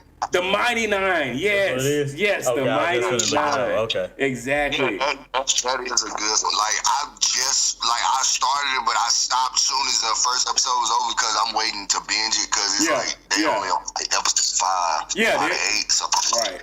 Yes, I gotta wait because I feel like I'm gonna need to go straight through it. Yeah. But yeah, I know. Right. Okay. There's definitely some potential in that show. Yes, honestly. I haven't heard of it, but I'm looking up some stuff on it now. Yeah. The way it looks. I think it's the 25 anime, so it's very new. Yeah. Right. Okay. Right. It's very new, and it's good. It's good. Right. It really is good. It's heavily. I ain't gonna say nothing because then Chris ain't gonna watch it. But I'm not gonna watch it. Yeah. It's always a social agenda and stuff behind those shows and stuff that they push. But it's nothing that's crazy that's gonna make you be like, I'm not gonna watch it. Oh, a lot of gay people. I mean, not even that probably, because it's like it's heavily female centered. Like Vox Machina, there's like maybe I see female Nightcrawler right there. So I mean, yeah, and it's people that I thought were dudes, but then I actually start watching. Oh, that's a girl. Like, dang, the whole team, the whole squad is women. Oh, okay. But it's nothing against that. It's just that it's kind of like it's really kind of like the beings from Hell's Paradise when they got to the island. Yeah. It's reminded of that, like the way, like, because it's like everybody looks like they could be either or because of how their dresses are, like how the art style is done. You can easily mistake somebody for something else. Okay. Right. Yeah, you start watching, you're going to know what I'm talking about, because you're going to be thinking, like, hold up. Oh, that's a girl. Okay, cool, You are going to say that when you start watching it. Like, if you don't, then I need help, because I don't know what a man and a female look like. Because it was like at least 2 or 3 characters where I was like, oh, that's a girl? Oh, dang. All right, then. Yeah, but it's good. It's good, though. But it's just your story is giving off those vibes, So if you watch Vox Machina, if you have watched the Mighty Nine at all and you enjoy it, then just think this world that Chris is creating can potentially be that with that level of animation. But of course, we need your help pushing it. I'm gonna finish reading this. What I got on the screen here, if y'all ain't done, I know it's a little bit longer, so I'm gonna keep pulling it down as we're discussing it. But I just got one more little section on my summary that Chris has for me to read, and I'll read that. We can get back into the discussion a little bit more if you want to. So the last bit of this about the Anakim is we stopped it when we said they plan on inheriting the world, whatever, by rewriting civilization from within. And it says, Sila recommends all remnant Sidak. The civilian networks treat the Anakim as the most insidious hybrid threat currently in existence. And Sila, I don't know what that. Sila Marin is she's an operative from the SIDAC protocol, so that's a whole nother dark government organization, All right, surveillance organization. So all of these different field reports are from her. She's the one that writes all the field reports. Oh, okay. Sila Marin. So all the reports that we're doing on different factions. Yeah. She's the one that's culminating all the information and putting it into reports. Yeah. Got you. So this isn't from Brick. Brick is doing the bestiary. Yeah. All the bestiary entries are from Brick. Right. All of these reports and dossiers on different factions and stuff are from Sila Marin. Right. And the book starts off with Sila coming in to where Mason and them are preparing to fight Nimrod for the final battle, and she comes in and starts grilling them, questioning them, and trying to get information from them. Right. Okay. So all of the stories that come through the book are basically people's recap on all the events leading up to the final battle with Nimrod. Yeah. So what are the what is the Sadiq network? What is it called? The Sadiq network? Yeah, SIDAC protocol. They are another like I said, they're just a dark government organization that came in after the Okay. So remnants, the Sadiq, and then of course the civilians. It's just different factions. Is what you're talking about. So she's just saying that they treat all Anakim as the most insidious hybrid threat currently in existence. Yeah. All right. So outside of the Legion, they're still more of a threat. Is her view on it? Oh yeah. Because they got deeper. They got more deeper connections and ties. Yep. Mm-hmm. To the actual world. Like I said, the Legion is just a military force, pretty much. Right. And it's give 'em run. Right. For the most part, just give 'em run. Okay. But all of the crazy creatures and stuff that's coming out of it, and all of the crazy hybrids and stuff that's coming out. Right. It's from the SIDAC protocol. I mean, not SIDAC, but it's from the Anakim. From the Anakim. The Anakim are running all the labs that are creating all the Gibram. Right. Genetically modified Gibram. And you'll find out that the Zealots don't like genetically modified Gibram. Oh, the Zealots don't? Mm-mm. They only accept Gibram that come directly from a royal shifter creating. Interesting. So royal shifters can create Gibram. They can turn humans into Gibram. Royal shifters? Royal shifters have the ability to do that. Okay. You'll find it out later on in other books. Interesting. But there are not many royal shifters that are here showing themselves, or they just not here at all. No, ain't that many. Okay, guys, because they're the original fallen angels. Fallen angels offspring. Yep. The original fallen angel offspring. Gotcha. Yeah, ain't that many of them left. Yeah, but the actual fallen angels, we ain't really even talking about them. Like no, like I said, you talk about Paul's father. Right. We'll talk about him later on in some books, but you don't see them often either. You don't talk too much about them. Gotcha. I said most of them got chained up anyway. Okay. Yeah, they got chained up. Most of them got chained up. Of the original ones, they got chained up. Yeah. Okay. Sweet.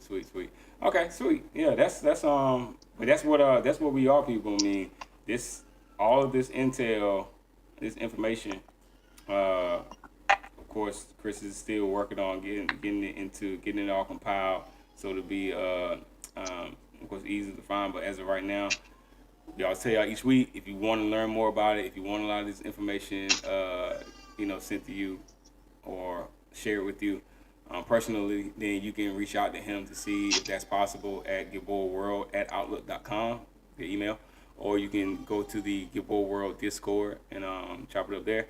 These are just a couple of ways that you can reach out, see how you can support, see how you can learn more about the project, see where the project is. If anybody's interested in reading some of the manuscripts before I release them, just to get a look at it and see what it's all about, you can do that if you go to GibourWorld@outlook.com through the email.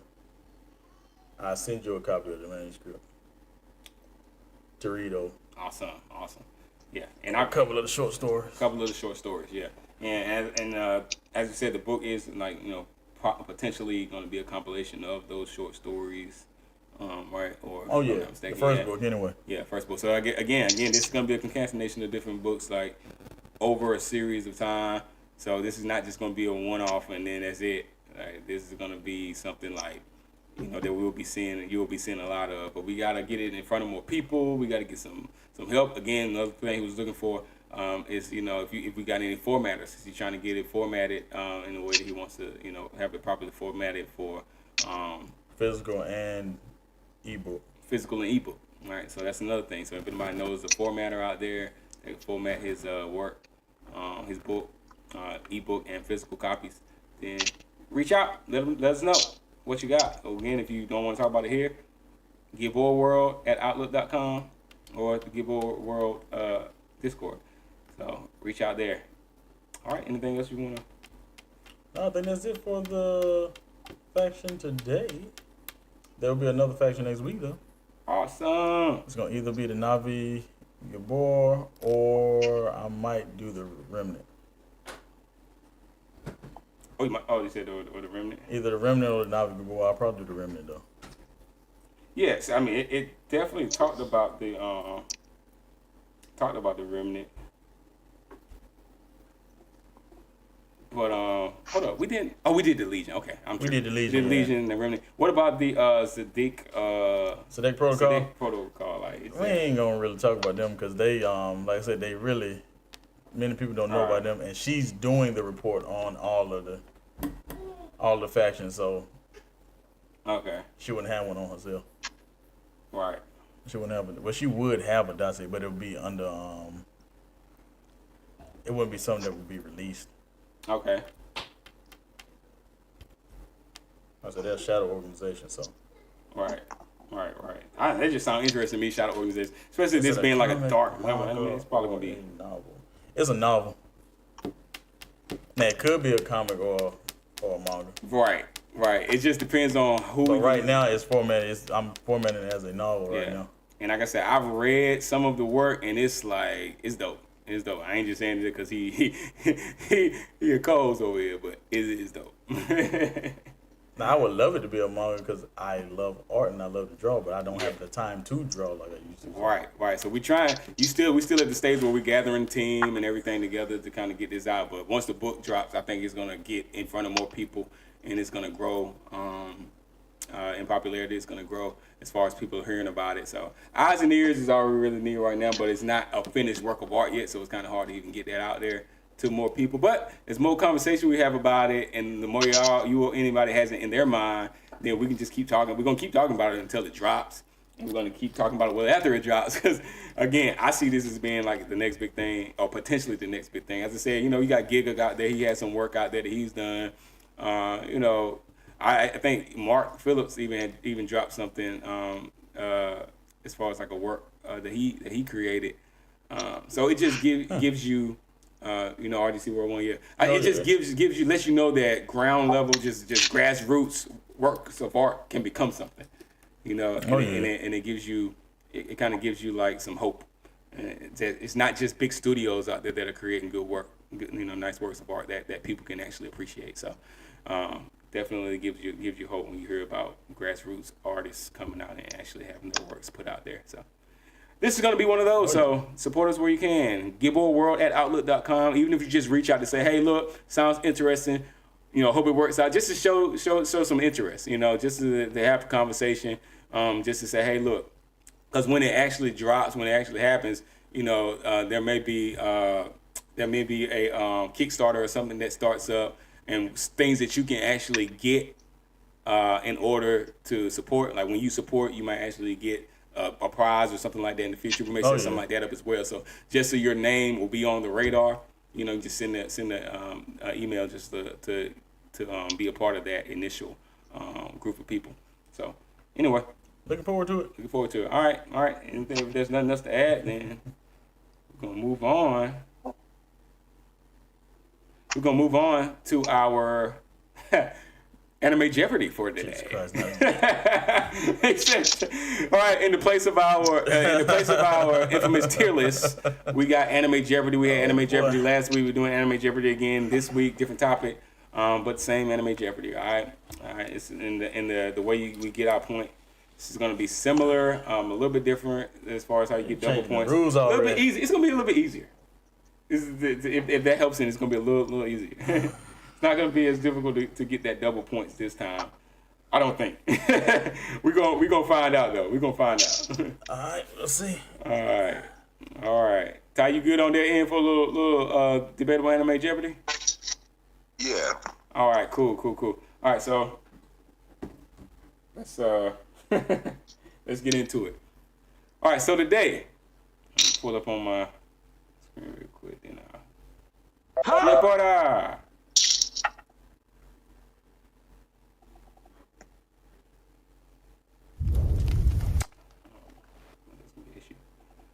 All right, here we are, Anime Jeopardy. You gonna have it up on the thing? Yeah, it's pulling up. So anybody that knows Jeopardy, if you were old school like us, the show Jeopardy came out a long time ago. I don't even know when it came out, but it's been a while. But we're gonna do a little anime version today, y'all. Pull up this anime characters today.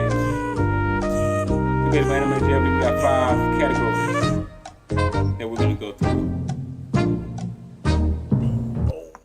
Legends of Shonen, masterminds and mentors, women who carry the show, comedy side kings, and most legendary support roles. All right? Okay. Categories have a 100 through 500 in each section. So if you can't see that last section in comedy side kings and most legendary support roles, that's just the 500s that you can't see. Chris and Ty both have an ability to choose either one of these. We're going to start off with one of them. Whoever decides to go first, we'll decide how we're going to do that. Can't flip a coin because I'm not in the studio there. Boy. So, Hey, I'll let Ty go first again. let Ty go first. So this is how we're going to do it. Ty's going to go. He's going to choose one of these. You know, if you don't know how Jeopardy goes, you're going to choose one of the categories, 1 to 500. They actually get a little bit more difficult with each level. I tried to do better this week to make it more, the difficulty level increase with the increase in the numbers. So 100 to 500, it gets significantly more difficult as you go through those numbers. And he's going to choose. He's going to have 10 seconds.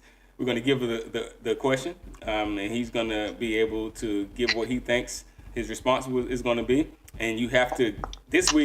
Last week we had to give a scene and the character name if you wanted to get double points. We don't have any scenes this week, right? We just have the character. So this is going to be you're going to respond. Who is, if you give an example, this character used the Kamehameha wave to defeat Frieza. Who is Goku from Dragon Ball Z? Name and the anime. All right, the name and the anime. This week there are going to be a few on here, quite a few on here that you're going to have first and last names. If you can remember the first name, you get a point. But you remember, no matter what you do, you have to give the name of the anime. That's still a requirement. We might switch it up next week if it's too difficult, but you have to give the name of the anime, right? So as I just said, the pressure. That's how I be. But Chris came out on top last week, so you never know how the game's gonna go. But it is difficult, and you're under pressure. This week we're still gonna give 10 seconds. If they don't answer, then the opposition gets a chance to steal. The opponent gets a chance to steal. They have 5 seconds. But remember, after the 10 seconds, you're gonna hear this noise, and after you hear that noise, then the opponent gets a chance 5 seconds in order to steal in response. Is that regardless? It's regardless. You get to steal. Is the stealing regardless, or only if they don't answer. Okay. Only if the opponent doesn't answer. If they give an answer, then we'll just count it as a bust if they answer wrong. If they get it, they get the points, and then we'll move on to the next person. All right. So again, if you answer with the first name, if it's only one name, it's only one name. You only get those set of points that's listed on that question. But if you give the full name, first and last name, you can get double points. Okay. All right. I suck at names. All right. Here we go. that you follow, Ty? Yeah. Okay. All right. So getting started here. You are first. Chris said he's going to give it to you first, so we're going to allow you to choose. Yeah, I'm trying to. I know What was it?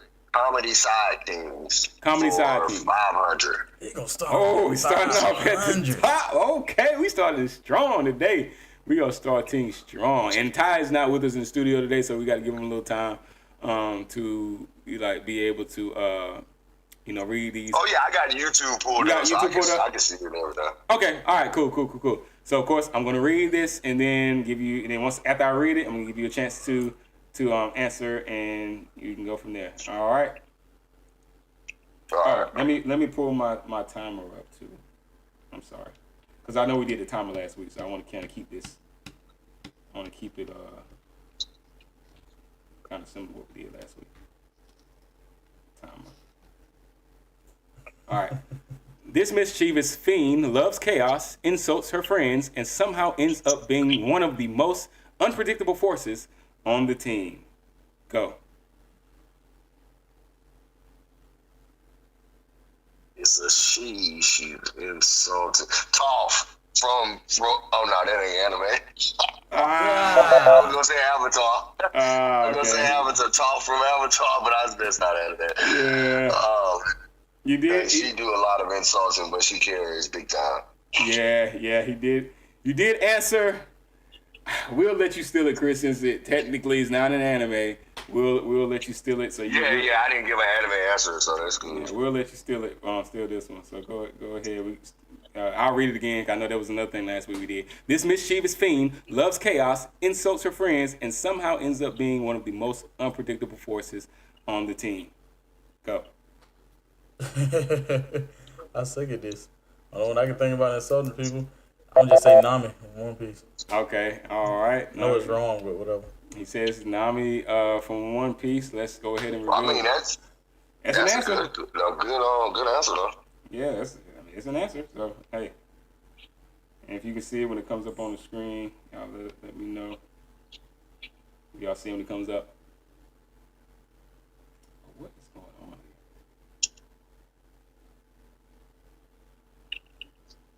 All right, so the answer, and I'll just give the answer. So, who is Power from Chainsaw Man? That's Power from Chainsaw Man. Yeah, Power, yeah. Yeah, that's a better answer. That's a good answer.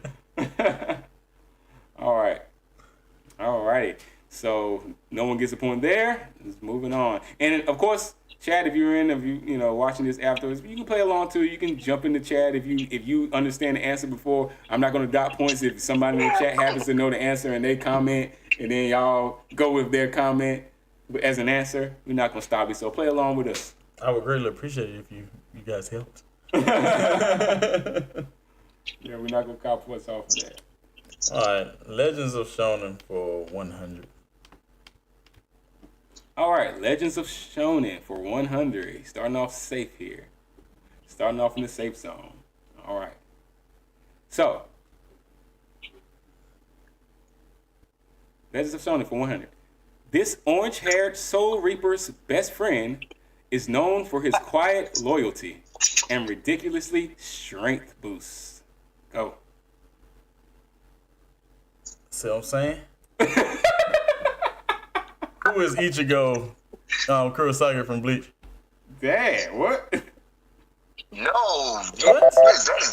Oh, dang. That's as wrong as you can possibly make it. What? He didn't listen to the question. You said this orange Soul Reaper. Wow. Best friend. His best friend is known for his. I don't know. I think that might have been Chris trying to be strategic and keep it from. He was trying to keep me from answering because that was obvious. Yeah, that was. That was an obvious one. The answer is who is Chad from Bleach? Yeah, all right. I can't remember Chad's name, so I just say Ichigo. Oh! Dirty. Yeah. Well, you ain't got to worry about Chris answering no more questions at the I'm going to just start blurting out. I'm the protagonist. Yeah. And that's the only thing. Last week it was meant to help, but it might hurt this week. But I did still insert the. That's why I asked. You only get a steal. I know that's why you asked. I should have known. Yeah, you only get a steal if they don't answer. But we might going forward if we continue to do the game. I might wipe that rule. You know, because then it'll be. You probably should wipe that rule, because I'm just telling you straight up. Yeah, because if it's there, it's gonna be.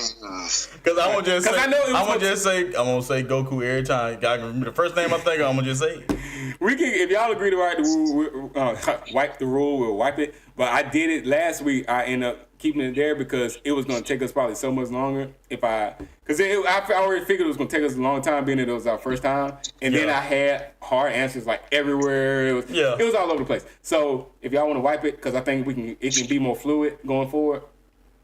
So, or you can just borrow us from just doing it, if you think that'll help too. What? Just don't blurt out answers. Well, no, if that's your answer, that's your answer. I can't not have you answer, sir. Like, how do I, Yeah, well, just wipe the rule. If it's a blatant attempt, like, you're gonna know whether we actually giving an effort or not.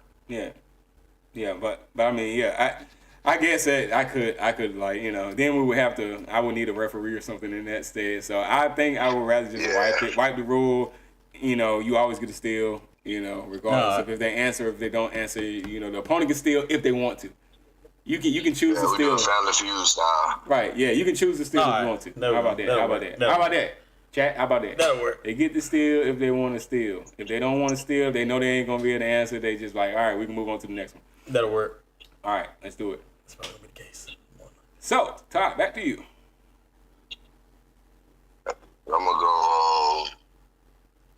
gonna go the same category, but for 300. There's comedies. Legends of same comedy side kings. Okay, for 300. For 300. Yeah. All right, comedy side kings for 300. Let's go. This useless goddess, in quotations, constantly ruins quests and somehow became an icon. Go. I don't think I heard you close. You said this. Useless goddess. Oh, I thought you said this useless guy. I have a clue.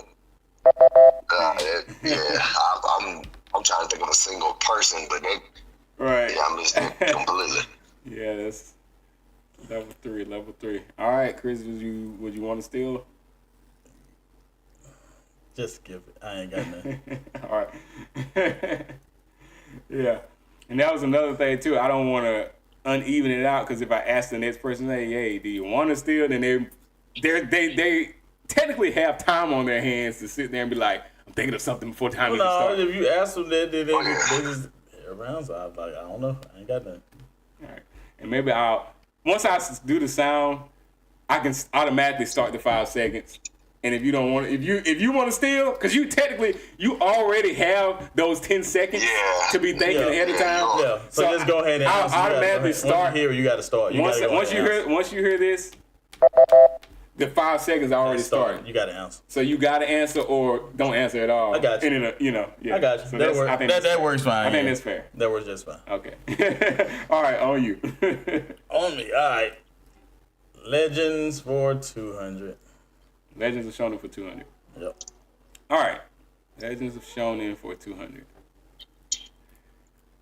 This bushy-browed underdog can't use ninjutsu or genjutsu, but his fists speak louder than any catchphrase. Go. Oh, it's Rock Lee from Naruto. All right, let's see. Legends of Shonen for 200. Let's see if it pops up on the screen. All right, what pops up is, who is Rock Lee from Naruto? All right, so Chris Hayes, yeah. You answered first and last, so you get double points on this one. You answered, of course, the anime. Awesome. All right, so you get 2 points. So these you see how they're easier. The lower levels are a little easier this time.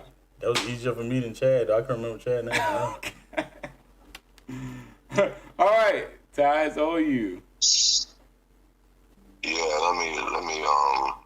waiting for the Rock Lee thing to drop off of the YouTube. Oh, okay. Yeah, I was a little behind. I was a little behind on that one.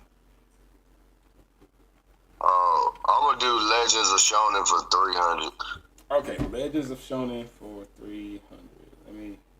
Give me 1 second. Legends of Shonen 300. All right, so pulling that up on the screen as we speak. Let me pull this up real quick so I can see what's going on in the chat.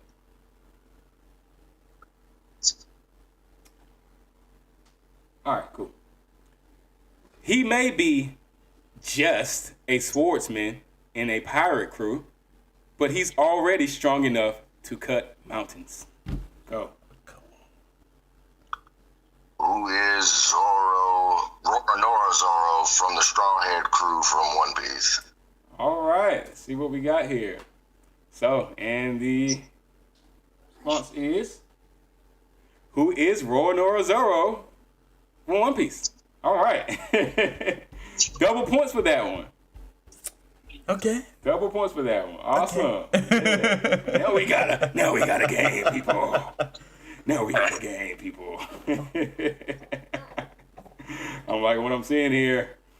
This is good stuff. Let me escape here. Go back out to the categories here. All right, this is a game. This is what I call a game. Easy. These are light work, right? These are light work. Oh yeah, that was good. I like that.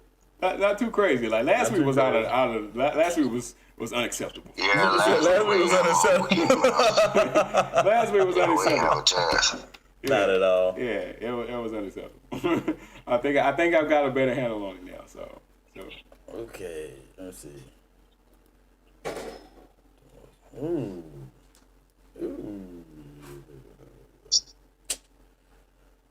Most legendary support roles for 200. All right. So, most legendary support roles, you say? Yeah. For 200? Yeah. I don't even know how this thing gonna be questioned. Well, it's only one way to find out. Let's click on it and see what we got here.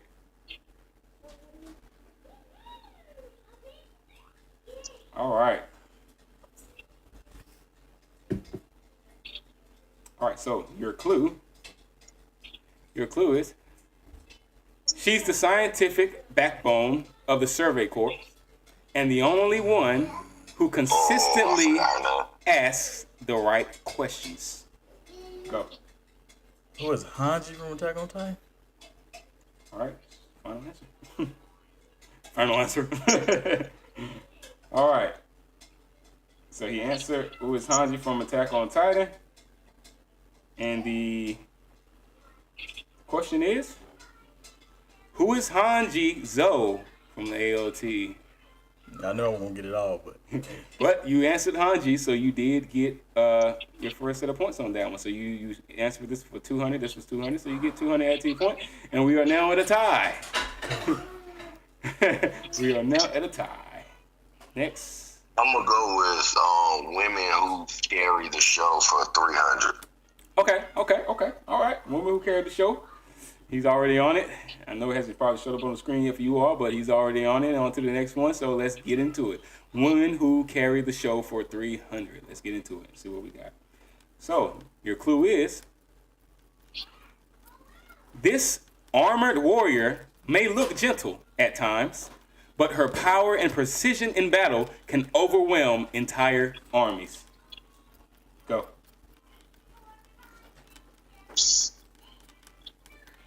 Oh, yeah. Armored.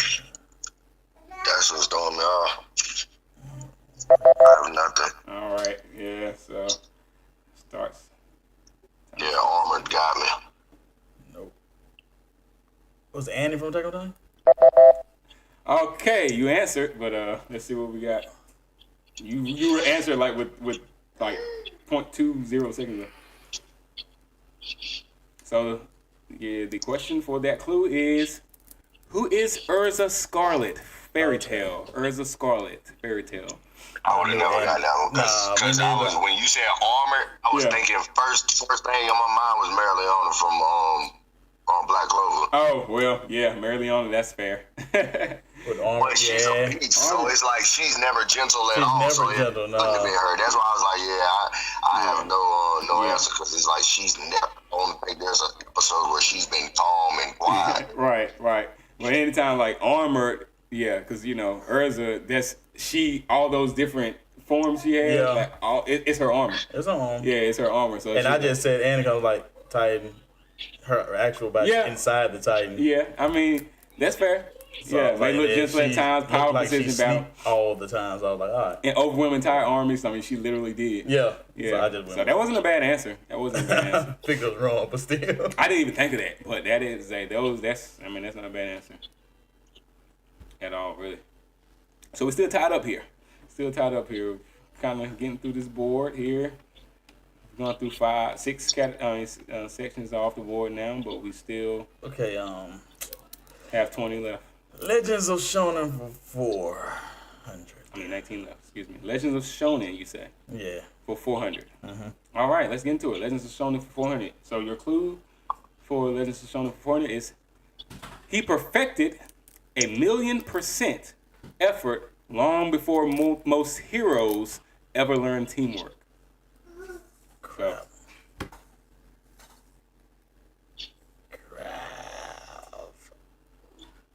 I ain't got nothing.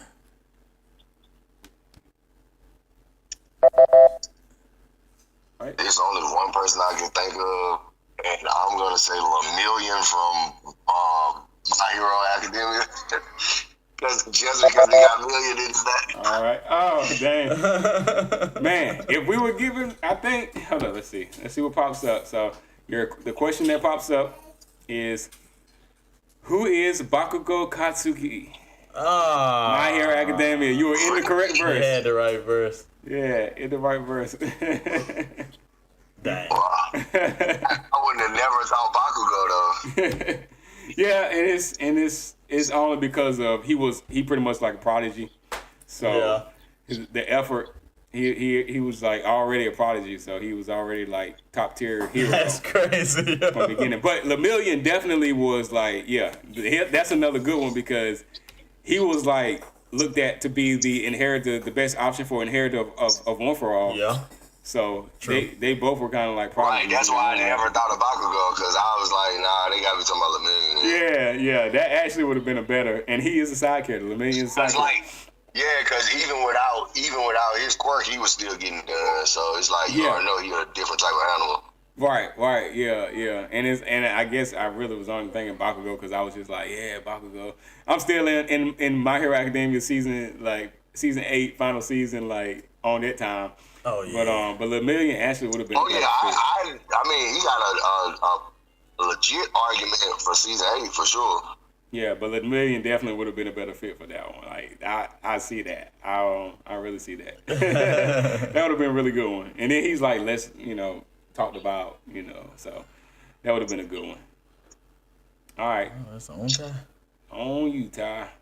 Still tied up here. I'm gonna go on women who carry the show for 200. All right, women who carry the show for 200. And your clue is this soft-spoken kunoichi's, which is a female ninja's heart, is gentle, but her determination is fierce, especially when it comes to defending the one she loves. Go. Who is Hinata from Naruto? All right, he answered. Hinata from Naruto. Let's see what we got here. If you ever see a pain, put the whooping on her. Y'all notice I was stumbling on this one too because I did this one like late last night too. Y'all see. I know you see the typos in here.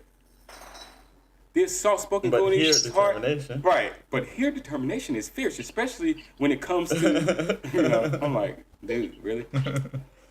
All right, but who is Hinata Hyuga from Naruto? So we still get points on. Is it Hyuga or Hyuga? I can't remember how you pronounce it. Oh, I needed to say her first and last name. First name for you get double No, points. to get double points. Yeah, to get double points. But you still got 200. Okay. Yeah. That's how we getting double points today. Is you get No, that's why I said I forgot. Yeah, that's why I said I forgot to say her last name. right, but you still get. Cause I'm used to saying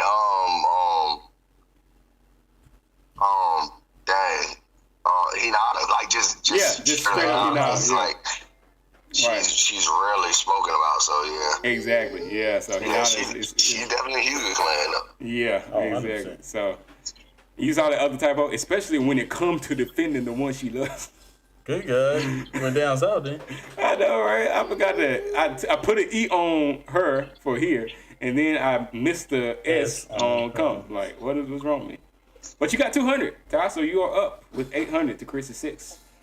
Let's go. All right. It's on you. Masterminds and mentors for 100. All right. Masterminds and mentor. You seem unsure about that 100. You good? 100. All right. Masterminds and mentors for 100. All right. And your clue is he raised a generation of elite ninjas and hides his trauma behind a mask and a good book. Go. Who is... I can't remember his name. The freaking Pervy Sage from Naruto. Not remember his name. No. You got 1 second? No, God dang it! Oh my God, Ty got it. Ty got it. You Chris. Yep, Ty got it. Oh, thank you, Chris. Say it again.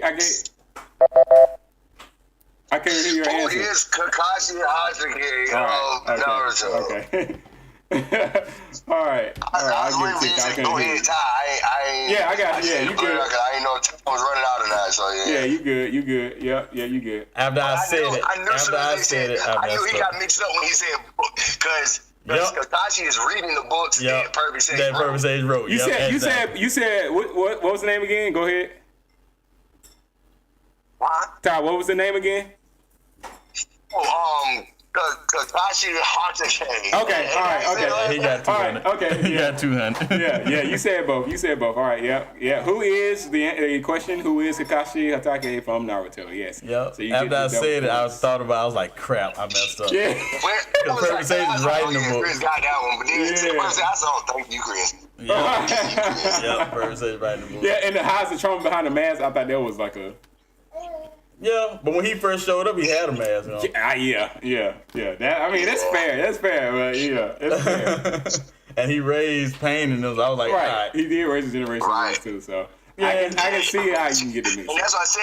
It's just a subtle part, like about the book, like Yeah. about the book part. That's the only part that'll throw you off. Right. Because he ain't hiding behind it, but he ain't reading it. Yeah. Kakashi is Kakashi's literally. reading it. Yeah, he in that thing. Yeah, I messed that one up. Oh, quick to answer though. But you only got 10 seconds, so hey. That's good. This is good though. All right. So it's on time. Right? Shit, I'm just waiting for the category list to pop back up. So I can Alrighty. No problem. So ties up by 400 points. Okay. I'm gonna go with let me see, masterminds and mentors for 300. Masterminds and mentors for 300 at your service. And your clue is, she taught the Elric brothers that alchemy was nothing without empathy and threw hands when necessary. Go. Oh my God, I cannot think of her name.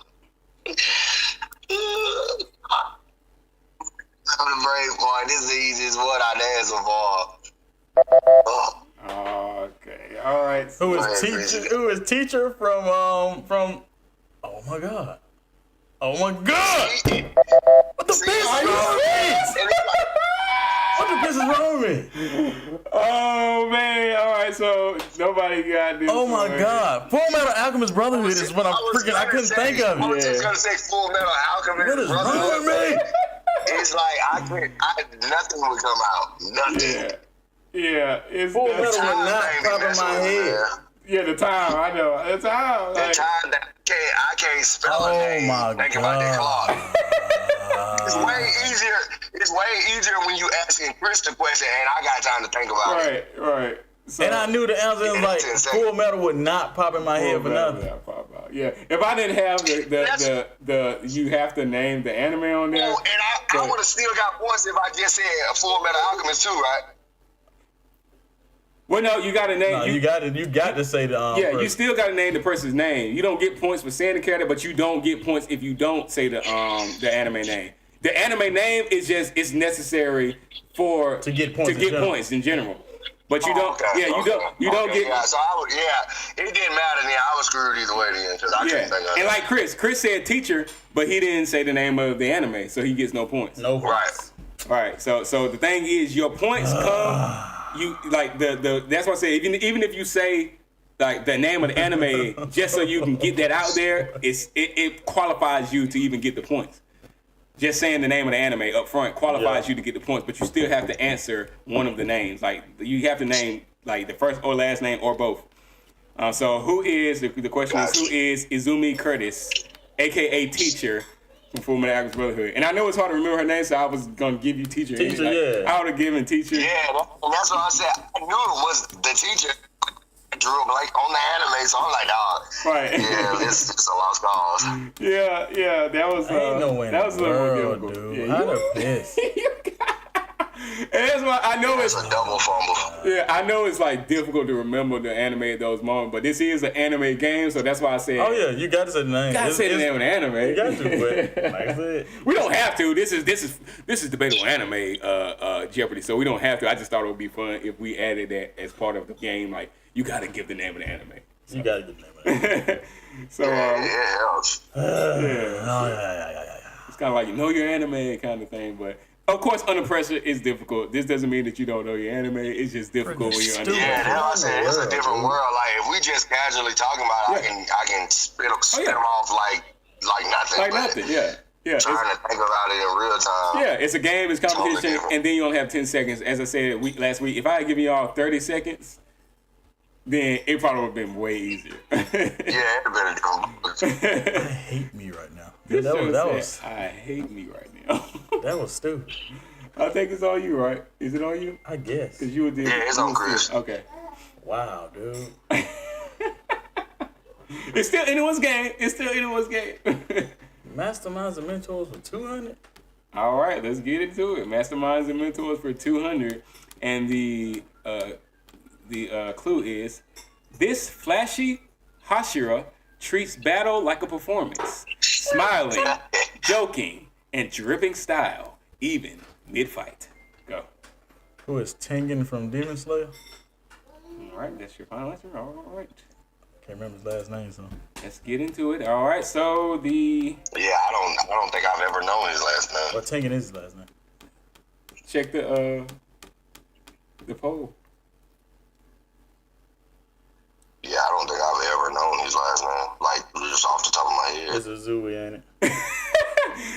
Question is, who is Tengen Uzui from Demon Slayer? Yeah. It was in our. I ain't even look it up. I just thought about it after I. Oh wow! It was in the poll because I had time to sit here and I was like, yeah,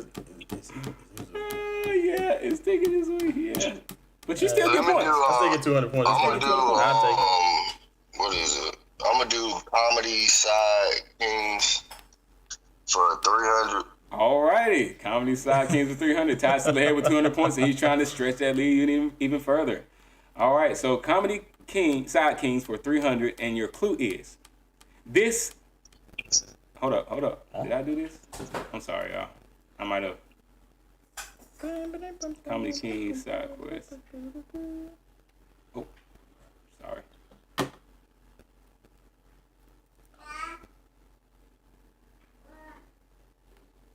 I'm tweaking right now, y'all. Give me a second. Oops, did I double take it? I think you doubled up. Oh, dang, I'm sorry. We're going to have to choose another one. We got to take this one off the board because we already did this one. Oh, okay. Yeah, I don't know how I I think you did choose this one. I just never. You never took it. I never revealed it because you answered and then we start. You were about to answer and you said you couldn't remember and then we start talking about how we were going to answer. Okay, so you never even took it off. Yeah, I never took it off the board. Okay. I'm sorry. Let me take it off the board then. All right. Okay. All right. Yeah, let's go for another one. Sorry about that.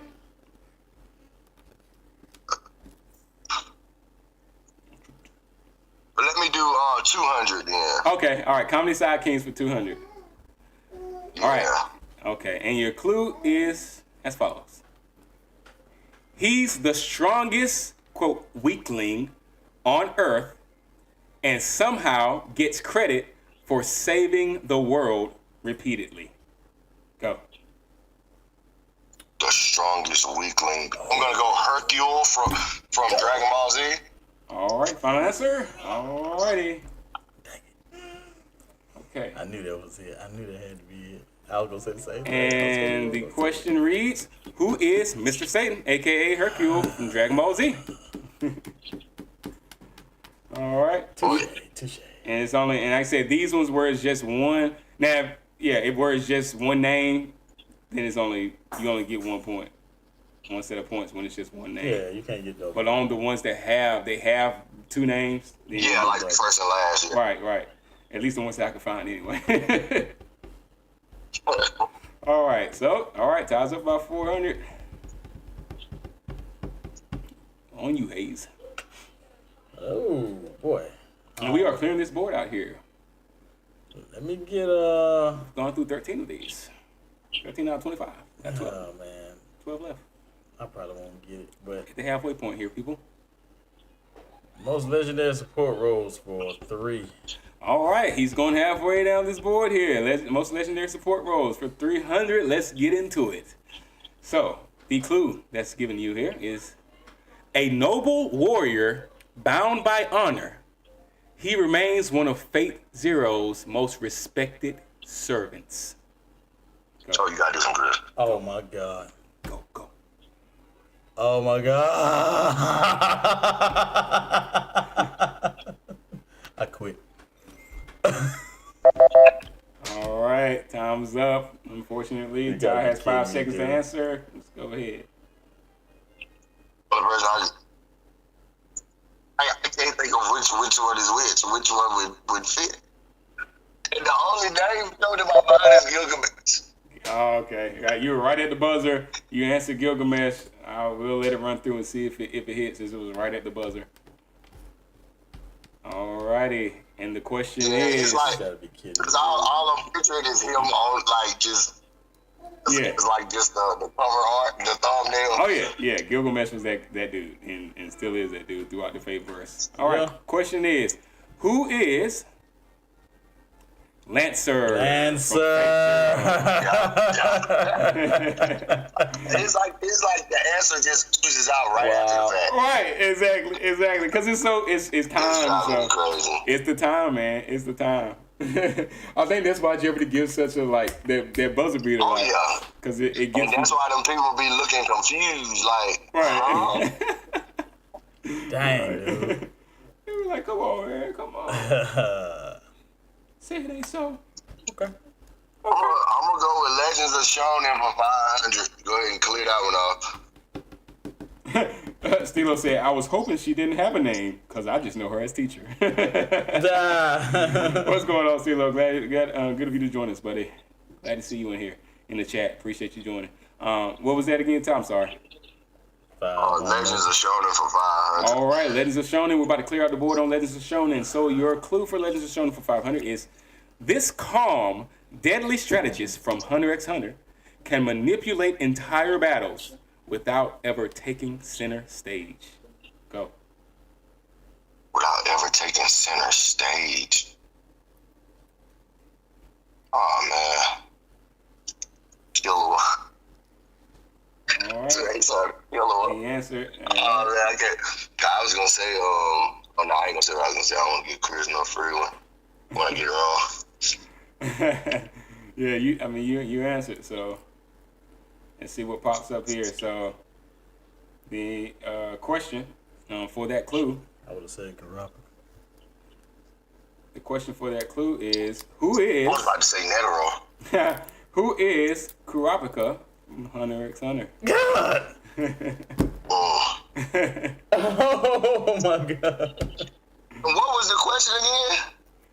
This calm, deadly strategist from Hunter x Yeah, I Hunter. mean, I gotta listen. I gotta listen better because I ain't heard none of that part. all I heard was deadly. I'm like, oh yeah, that's Killua. That's easy. Yeah, Karapika's no slouch either, so. Yeah. Right, but that's why I said it like, when I think killer, I think just nonchalant murder, like, without effort. Yeah, so when you hear deadly, automatically, it's like you focus on keywords to attach to. I'm thinking a killer with let the claws out, Godspeed, and it's over with. Right, yeah. It's like you only got 10 seconds. It's like, as you're listening, you're like, I know I only got 10 seconds. So what are some keywords I can link on to in order to gather That's what I always listen for. That's all I listen for. Keywords. Right. Yeah, and that's a good strategy. It's still like the focusing hard on the 10 seconds is probably what gets you, but even if you don't focus on it, 10 seconds is 10 seconds. Awesome. All right. Most legendary support roles for 100. Chris still playing the same. Like, it's still anybody's game, but we're getting this board just clearing on up here. So Chris going to start taking some risks if you want to come up. I done took him.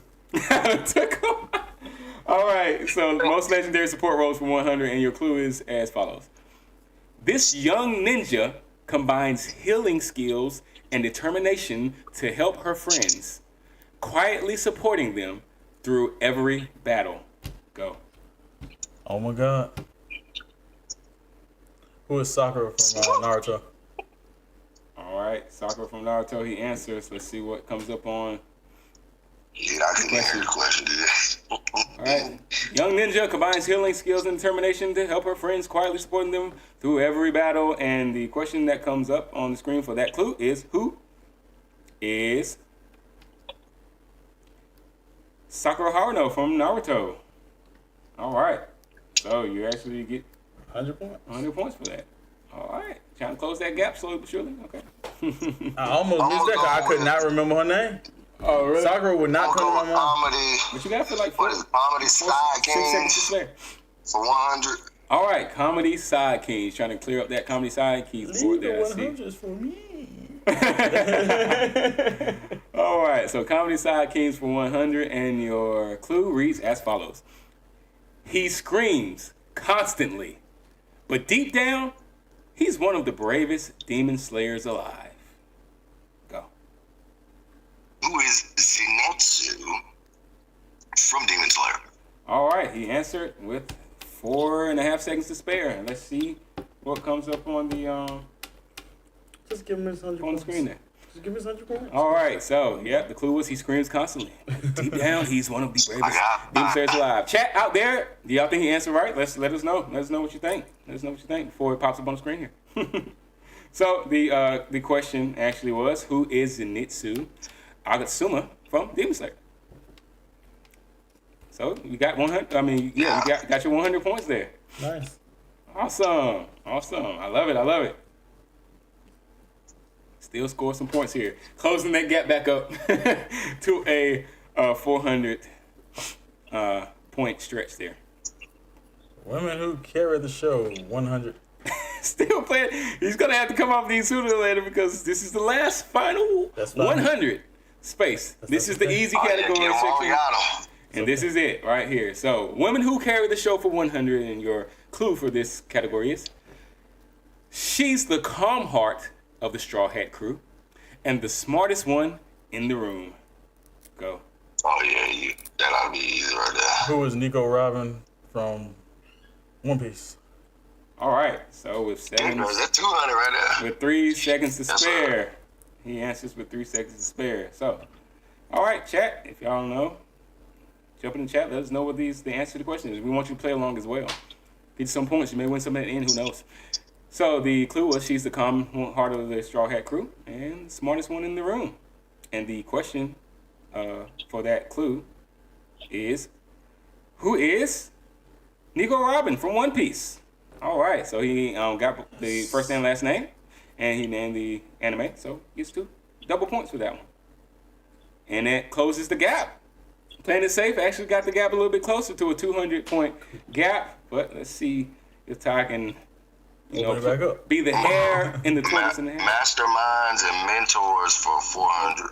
All right, only top level categories left, 4 and 500. So these are going to be a little bit more difficult if I, position them correctly. Let's see what happens. Masterminds and mentors for 400. Ty says, and the clue for this category is as follows: He's not the main character, but he's the one who constantly tries to outmaneuver the Titans using pure intellect. Go. Who is Armin from Attack on Titan?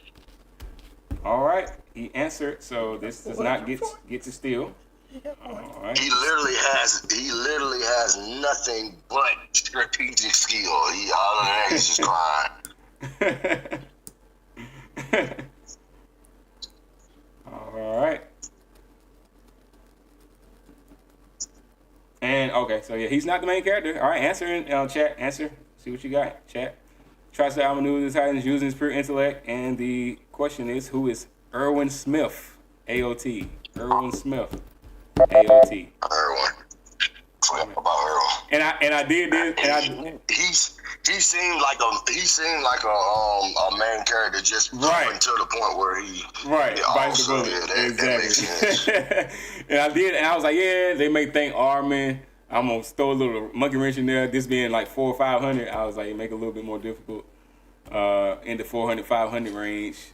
So yeah, but that was still a good answer. That was the only other answer. It was Armin. All right. Comedy Side Kings 4. Yeah, still not going for those 500s there. But it's anybody's game still. Comedy Side Kings for 400. Let's go. So the clue for this category is he argues, cries, complains, and panics endlessly. But his unpredictable antics sometimes save the day. Go. Oh, man. Who is Usopp from One Piece? All right. Usopp from One Piece. He answers, so there is no... he answered, and so we have to stop and see who comes up. So, answer, people, if that's the right answer, put it in the chat. He argues, cries, complains, panics endlessly, but his unpredictable antics sometimes save the day. All right, and the question for that clue is, who is Usopp from One Piece? Oh, wow. And it's only one namer, so we only get one set of points here.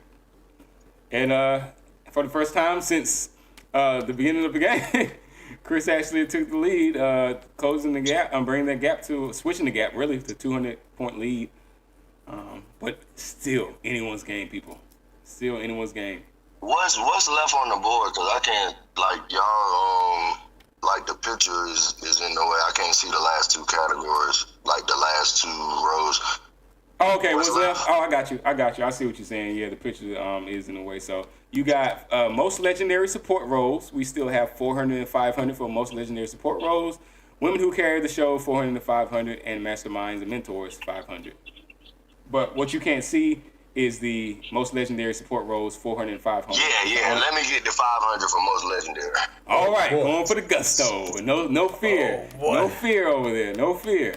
All right, so most legendary support roles, 500 in this category. The clue for this category is as follows. He's technically just a bartender, in quotations, but in reality, he judges souls with cosmic level precision. Go. I would say, who is Escanor from Seven Deadly Sins? Okay. All right, with 5.3 seconds to spare. 5.3 seconds to spare. That was quick. Yeah, that's plenty of time to spare. So we answered, so we got to see what comes up here. So, of course, chat, let us know what you think about, just a bartender, but, in reality, he judges shows with cosmic level precision. Let us know what you think. I honestly couldn't think of another bartender right up to my head. I can't either. That's a good one, because he is a bartender. And question is, who is Decim from Death Parade? Wow. Decim from Death Parade. Yeah. Totally didn't think about him. Wow. But that was a good answer, because I did not, I forgot that he is a bartender. Escanor is a bartender. I forgot totally about I should have been thinking more like waiting to hear something about Pride if it came to Escanor. Oh yeah, I would have. Yeah, True. it would have had to throw Pride in there. Like, it would have had to throw sin, like keyword, like something sin. about his ego and everything changing it. You know, the peak of the sun and all that. But Right. yeah, I ain't thinking about none of that. Or like a quote or something. Like, who decided that or something? Yeah. All right. When you said Death Parade. Say what? Who said that? Who said Death Parade? Like Death Parade. Hey, Death Parade like that. If you ain't watched Death Parade, at least go and listen to the OP. The OP for Death Parade is like, it's like that. It'll have you like, it ain't Don to Don, but it'll have you like, it'll have you like, it'll have you dancing like. Ain't no OP better than daggone, better than, what's that junk called? Paranormal Agent. Oh, Paranoid Agent. Oh, Paranoid God. Agent. Oh, my God.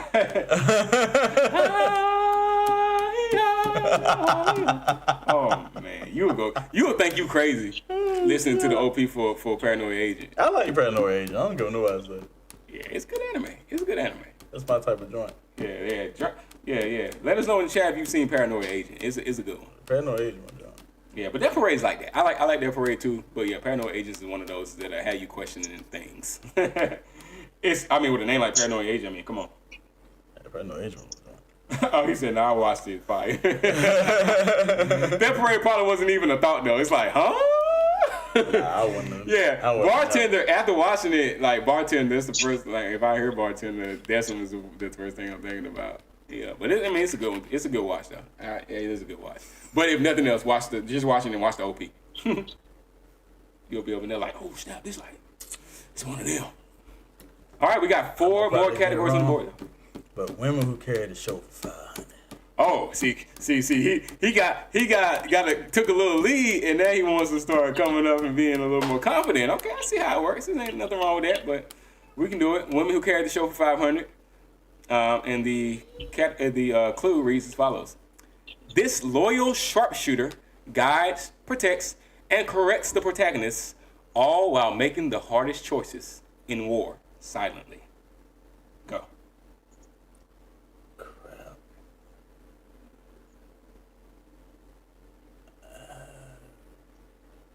Crap. I ain't got nothing. Ty gonna have to get a shot in. I ain't got nothing. That breathing, he was doing that. That was still. Go ahead, Ty. Only one I can think of. I don't even think she got a board arrow. I was thinking about fire from Fury, but I don't even remember having an arrow.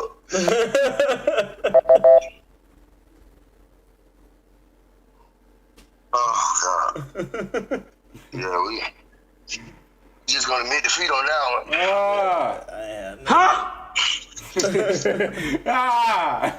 All right, so yeah, this one was a little bit more. What's happening? Because I'm trying to think of a female sharpshooter. Yeah, y'all gonna love this one when y'all see it come on. I'm gonna wait till I ain't even gonna read this. I'm just wait till it comes up on the screen for y'all because y'all gonna love this one. So chat, let us know if you know what this one is in the chat.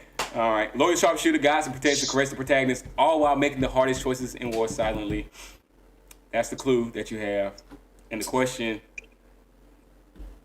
for that one. Oh, I'm done, man, dude.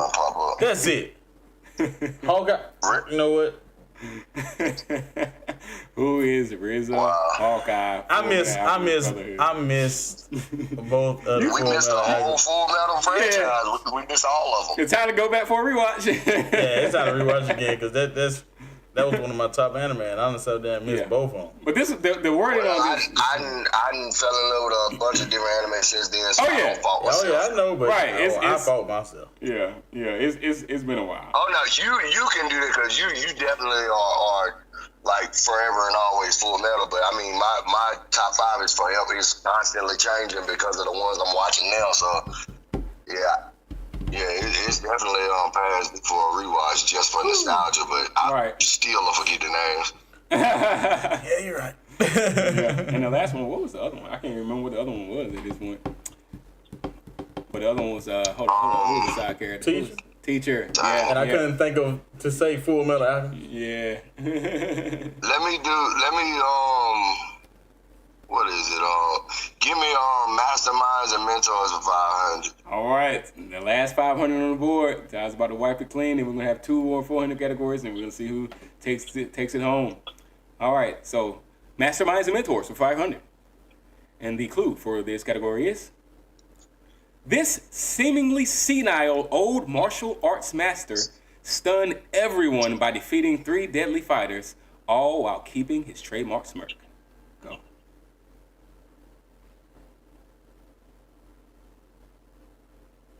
Master Roshi from Dragon Ball Z. All right, just 1.5 seconds to spare.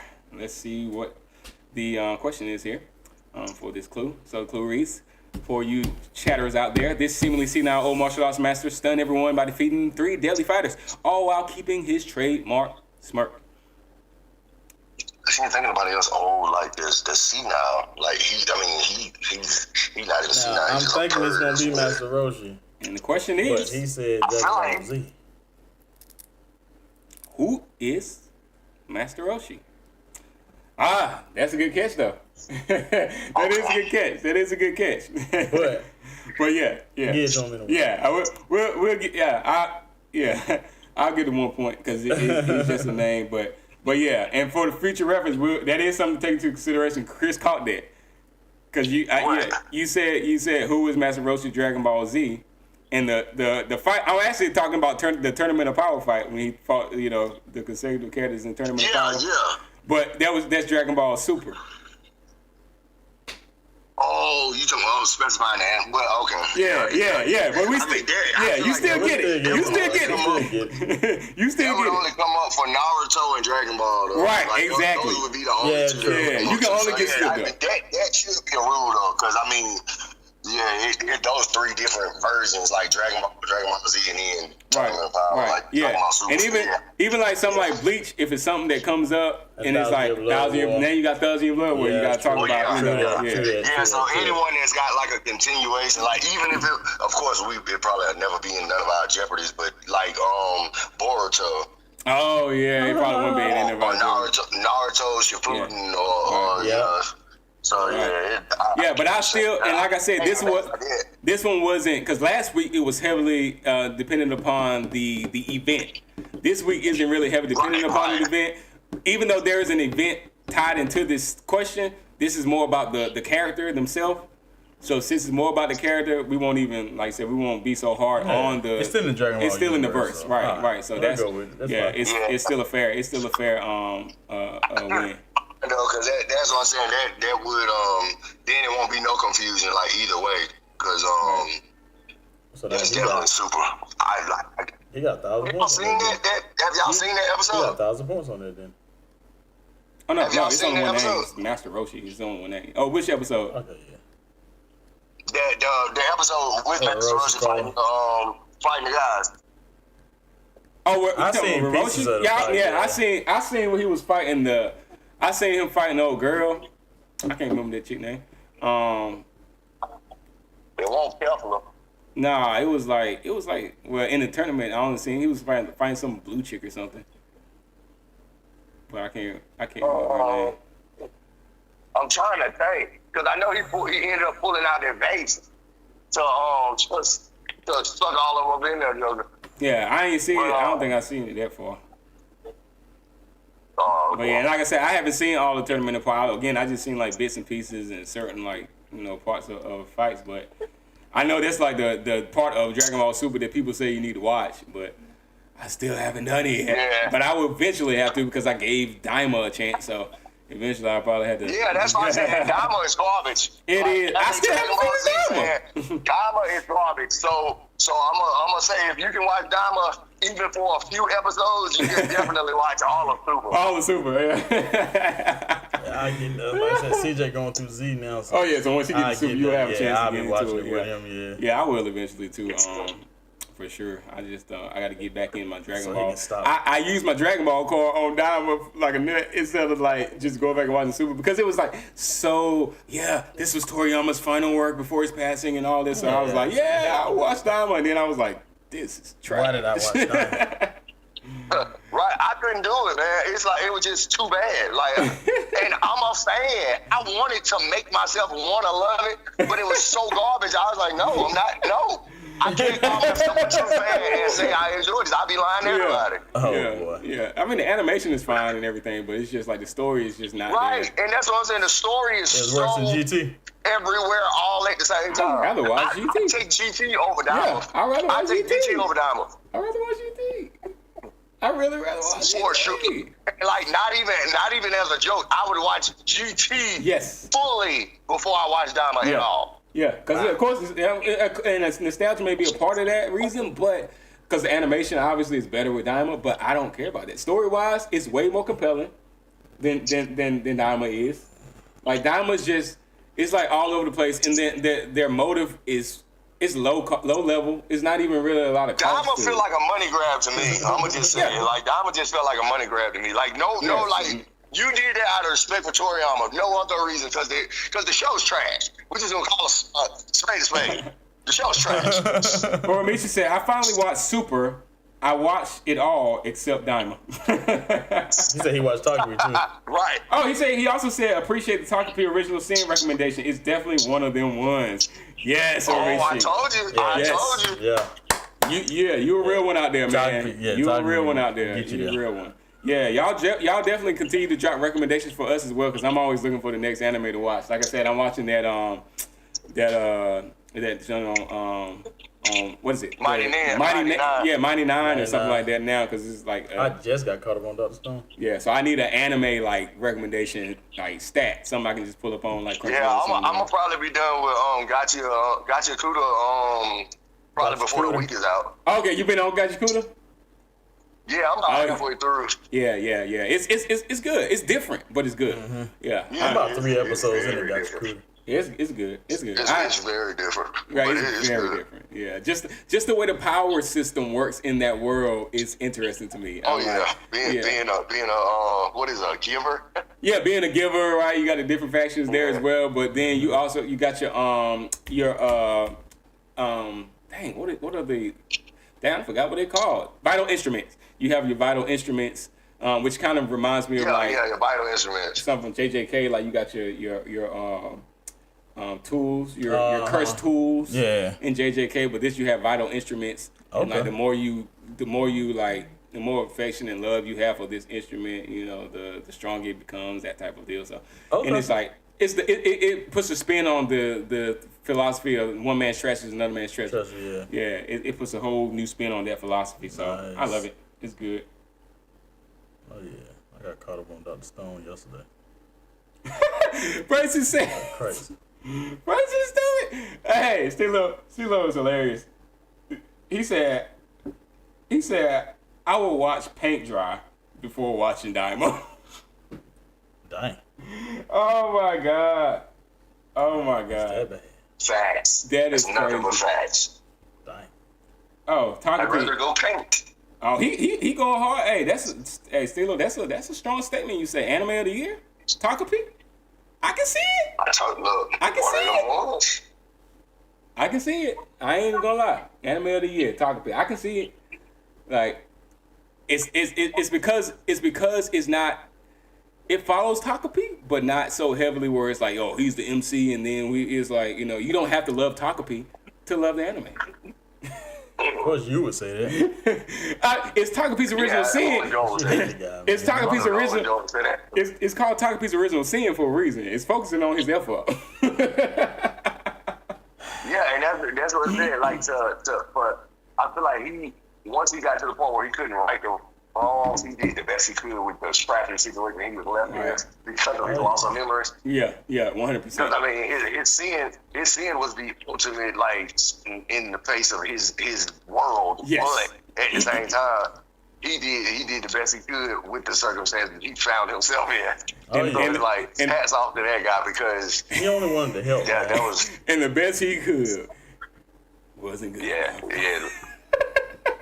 His And the best best he could was detrimental to everyone else.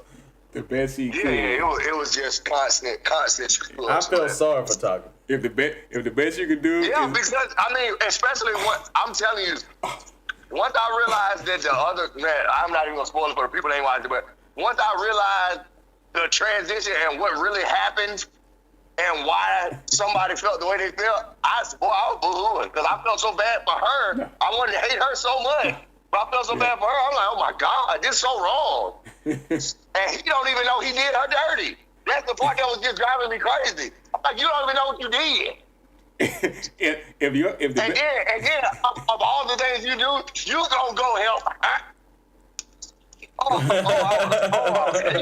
If the best you could do is make me realize that you got a friend in me, then leave me alone. I could have watched Toy Story for that. Come on, dude. I could have watched Toy Story. Nah, Toy Story don't put it out you like that. All they do is pretend to be dead when you come around. Oh my God. So they don't give you counsel. Yeah, Gachakuda power system and world building is so good. Stilo says, yeah, I'm enthralled by that world and the power system and the way things go. I think that more than the story alone is intriguing to me. Their power system is what pulls me into the Gachakuda verse. Like, the story is like, okay, it's cool. To me, it's kind of, I wouldn't call it mid, but it's not the most compelling story I've heard ever. You know, it's typical. Yeah, you know, the story is okay, but the the animation, the fights, and the power scaling and everything, right. I feel like sets it in its own lane because it's definitely different.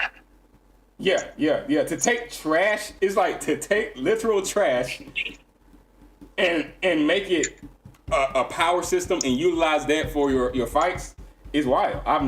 That's unique. And it really put, and like you said, the one man trash is another man's treasure. It's like, it really defines the entire show because it's like the more love and appreciation you have for the little things, the more powerful you are. Right. Exactly. Sorry we don't have the hype to win. Battle Shonen Awards. What about the Battle Shonen Awards still? I was talking about that. Okay, let's finish up the game. We got two more. I don't even remember whose turn it was. We only got two more. Two more categories. It's Chris go. Chris go. Okay. All right. I just got. Yeah. You just most legendary 400. All right, two more. Most legendary support roles for 200. 400. I'm sorry. There's only 400 left on the board, so I just read that wrong. All right. So your clue here is he's loyal, dependable, and always shows up at the right moment to protect and support the heroes, no matter the danger. Go. Oh.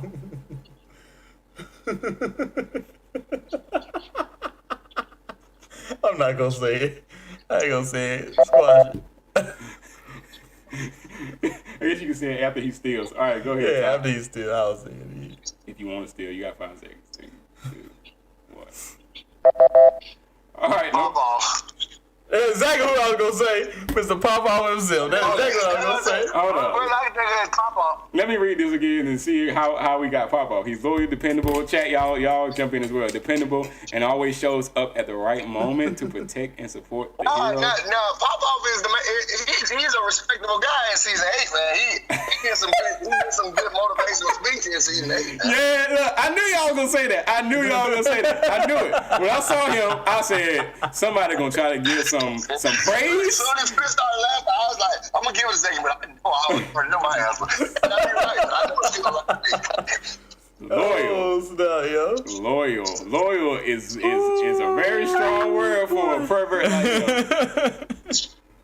But the question is, who is Robert E. Speedwagon? Oh, snap. Yo, Speedwagon ain't been around since season 1. Pop-Off is hilarious. Oh, wow. Yeah, no, him particularly, right? Nah, his organization. His organization is still burning, but yeah, he can't, I would have never thought of Speedwagon. Yeah, it's a hard one. Yeah, that's why it's in the 400. Yeah. It's like when you think about but he was loyal. any show that got like more than 5 seasons, it's like trying to think of characters from the first season. Yeah. It always stumped me. I just draw a blank. I can picture them, but I can't tell you none of their names, first or last. Right. Speedwagon didn't even have no. Well, did he have any hormone? I don't remember having any hormone. But he was jumping from a bullet for you. Oh, yeah. He was jumping from a bullet for JoJo's. Like, Loyal till the end. He did it a few times. And then he died. And then he died. JoJo's Bizarre Adventure. If you haven't watched that, it's another good one. Speedwagon was that dude. He was that dude. And he started off as a villain. Did he for real? Yeah. I can't even remember. Seriously? I think Speedwagon started off as a villain. He was the bad guy at first. Wow. How does that work? He had his little gang and stuff, and they came up to beat up on... sure did. Yeah, Jonathan. On Jonathan, yeah. What? Yep. I completely forgot about he started off that. as a I bad still guy. can't even remember that. I just remember Dio coming in there, killing his dog and stealing his first kiss, like, Dio dog. But Speedwagon, I forgot about it. Like, dang. Yeah, Speedwagon, yeah. This is all right. Dio Brando. Hold on.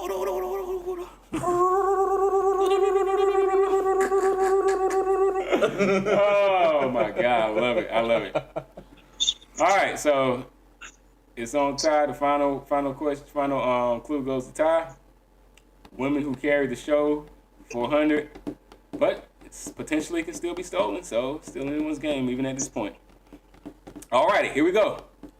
So the clue for women who carry the show 400 is her ice cold tactics and terrifying composure made her the scariest presence in Danganronpa without killing anyone. Excuse me. Go. I'll pop up on the screen soon. Oh no, yeah, Chris might have to come back victory because I don't know if I misheard you or not, but it don't sound like I got the answer at all. Don't be frightened. got Not in 5 the seconds. slightest. There's no need. I am That was it. absolutely stumped. Oh, that was it. You didn't even try. Okay. No need. I don't need to waste nobody's time. You got. Oh man, this is game. That's game. He got it because I ain't got nothing. This is game. Yeah, All I right. wasn't even gonna try to throw no answer out to make sure he couldn't get it or nothing because I was clueless. But you think about this though, strategically. It's about to come up on the screen. We're going with that. All right, chat, y'all. I'll make my statement afterwards. It's about to come on the screen. Ice cold tactics, without killing anyone. All right. And the question for this one, if you don't know it.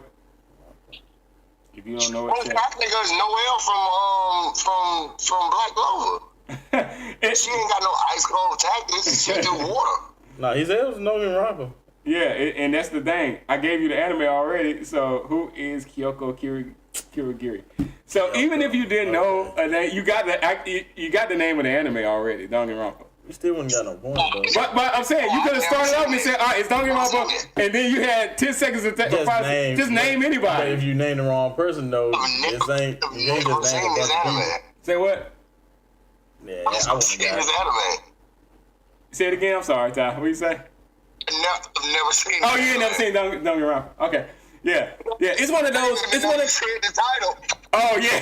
Oh, that's why you said Noelle. Okay. Yeah. Danganronpa is like it was a video game. Yeah, I said this got to be one for Chris because I have no clue. I said. Now see, that's the thing with Danganronpa. I'm thinking. Play the game. Danganronpa place is like a place in that. Oh, I got you. Oh yeah, scariest presence in Danganronpa. I got you. I see exactly how you were thinking now. Yeah. Play the game. Yeah. Didn't watch the anime. But yeah, I think Kyoko was in the game too, though. Don't matter.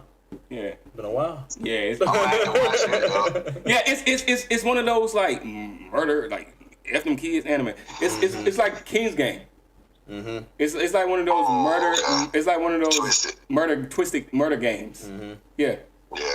Yeah. It's good. It just goes further. It's kind of like post-apocalyptic. It becomes post-apocalyptic, and they all in the school and they trying to get out, and going out into the real world is still crazy because the real world is like post-apocalyptic. It's pretty cool. High School of the Dead.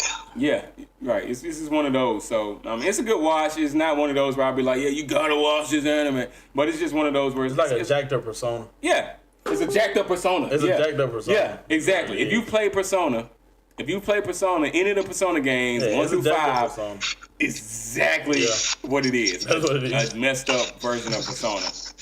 All right, so this is the game, y'all. 1,500 to 1,800. Ty takes the win. He got the W for the day. Chris took the L right in the end. Had a decent comeback, but in the end, Ty takes the victory. So good job, Ty. Dragon Ball Z saying it, old master. The Roshi boy. The master perv of that verse saved you. My God, good old Roshi. I messed up and got that daggone Kakashi wrong. That's what messed me No, up. we missed all them Full Metal. Yeah, true. Yeah. That too. Right. Yep, I could have stole the Full Metal one and didn't do it. Yeah. So that was the game. Take a screenshot. I think we Share it on all your social media. Let them know what we do here. Tonight. What's Say that? what? I think we missed every single Full Metal question tonight. That's exactly what happened. Yeah. That's why we say it's time for a rewatch. Yeah, because that's unacceptable for me. Yeah, that's why we say it's time for a rewatch. I've been watching too much Dr. Stone. She's been watching. Oh yeah, Chris been binging Dr. Stone because his son is like forced him to binge it. Like, And it got crazy at the end. oh, you finished it? Oh yeah, I finished it last night. Crazy, right? That junk got crazy. I was like, bro, this is Dr. Stone? It is crazy. I was like, this took a turn. Like, for real. You still felt it at the end, the last. Oh yeah. Okay, I thought you was gonna be like, it just happened in season 3. Like, it's kind of not high stakes anymore because it's like. Oh no, it's still high. Yeah. Yeah, it's still high stakes. That whole yeah. And then Suika thing, yeah. That was like, bro. Oh my god, that one almost hit me. It got me. It got you. It got okay, it got you. If you watch Dr. Stone, you know what we talking about. I ain't hard to get. I'll be like that. It ain't hard to get. Dr. Stone's a good watch. Hey, Stilo said Crunchyroll Awards battle equals Shonen Awards. Yeah, battle Shonen. And now, and you talking, I mean. Is that Dr. Stone is fire? Dr. Stone is fire. Dr. Stone is Shonen. It's in that conversation.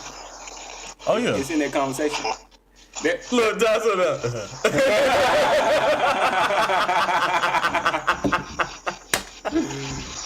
Ty doesn't agree, but you know.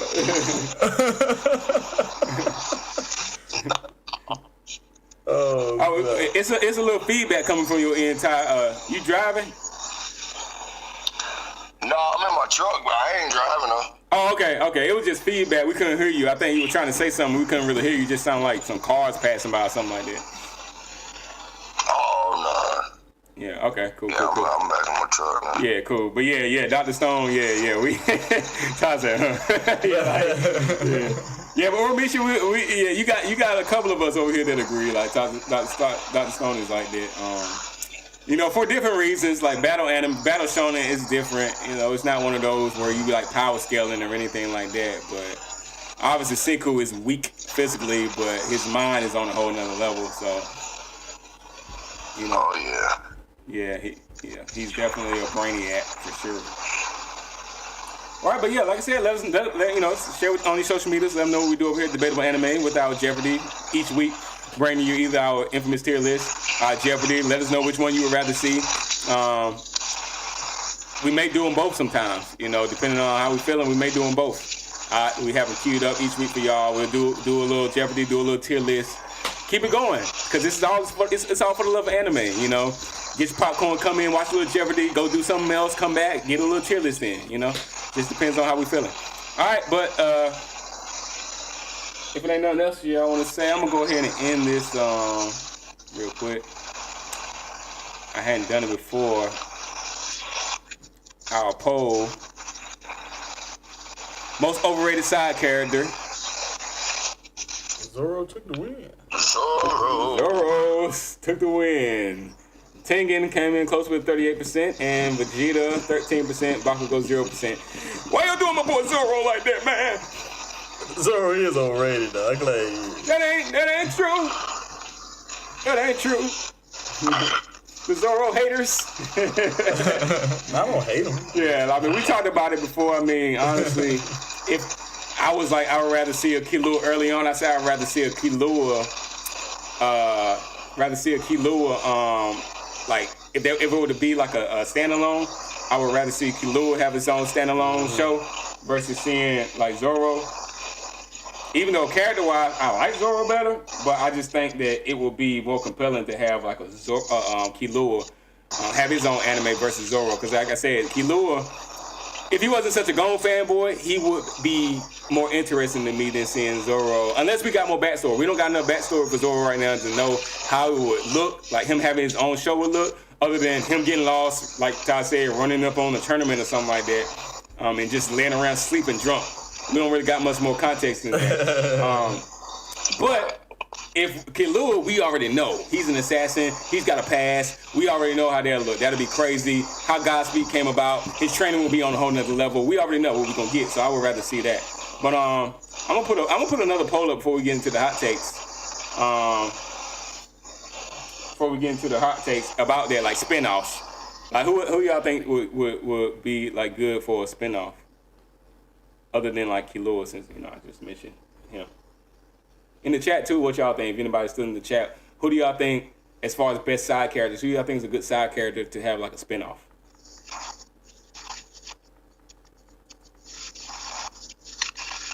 I'm trying to think of some shows.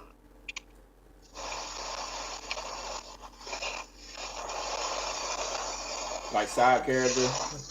No interesting spinoff side characters you would like to see. Now you mentioned earlier from Code and Common with Chris, like a Sherpa being like a side character.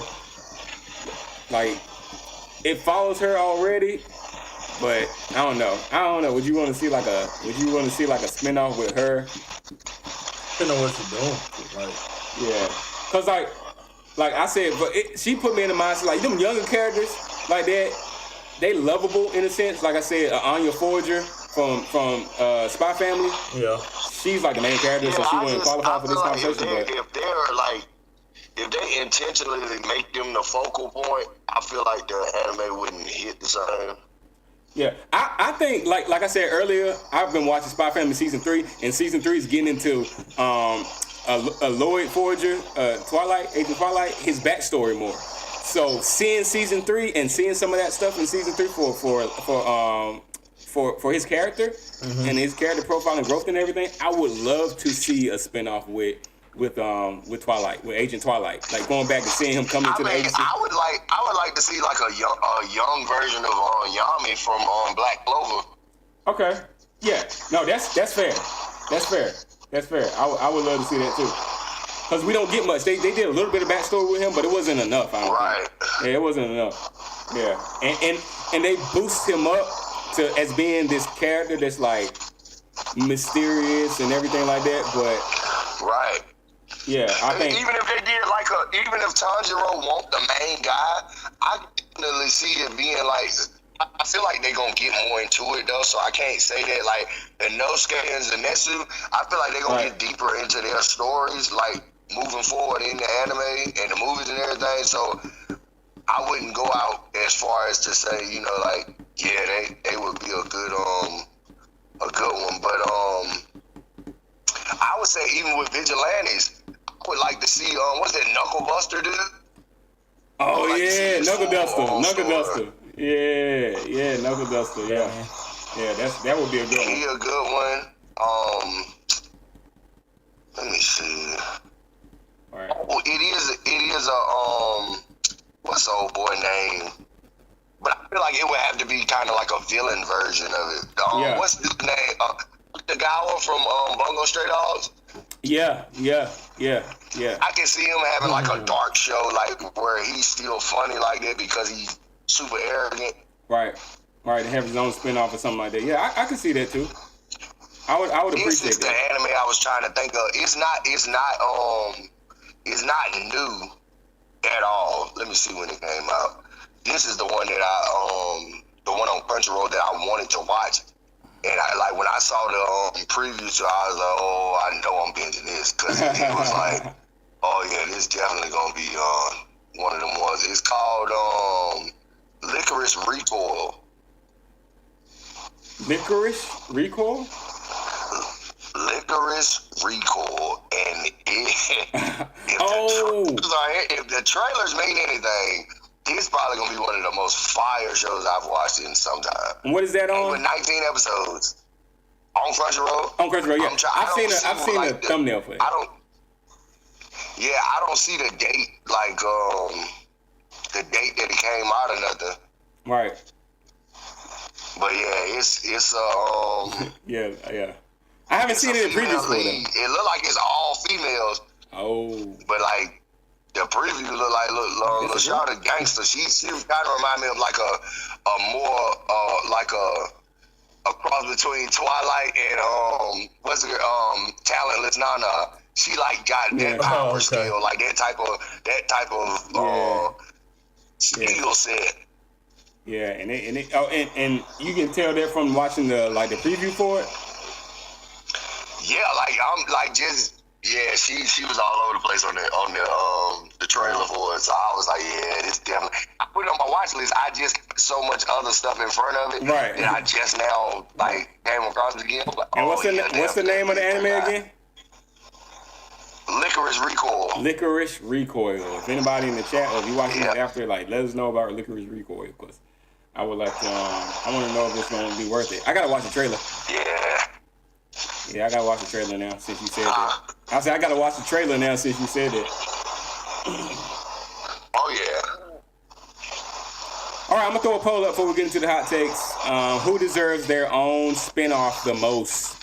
We got Killua, we got Levi, we got Gojo before JJK, and we also have Kakashi, the Anbu era, when he was in his assassinate stage. Yeah, it's like 10 people from Naruto you could do a spinoff with. Yeah. Minato, Kakashi, Itachi, Hashirama. Yeah. Tobirama. I mean, any Hokage. Yeah, easy. You do Levi, you're going to have to do it before he became a nugget, because that's after that. Yeah, spin off of Levi as a nugget. Oh my God, that's crazy. Who would want to see that? I want to see what Levi can do after the events. Like, dang. He'd probably be like that meatball from Aqua Teen Hunger Force. Oh my God. Not meatball. Coming there. I'm Levi coming. Come on, guys. They call me Levi. Oh snap, yo! That's wow. That would be funny. But it's like, what would he? They could, because the future they end up blowing up everything with. So they could have taken his mind, put it into taking his consciousness and put it into like a Titan or something. That would be interesting. I was just gonna say if they did use them for a Titan, that'll be dope. That would be pretty cool. But other than that, I'm like, I don't know, man. I mean, like you said, Levi's done after the events of the original series. They took in that weird job, like, Levi ain't Levi no more. He ain't Levi no more. Yeah.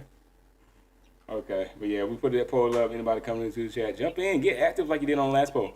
And we're gonna get into the hot takes and start to wrap this thing up. All right, so let me pull it up over here real quick. Then we can jump into this Joker doing the Bill Cosby. Wow.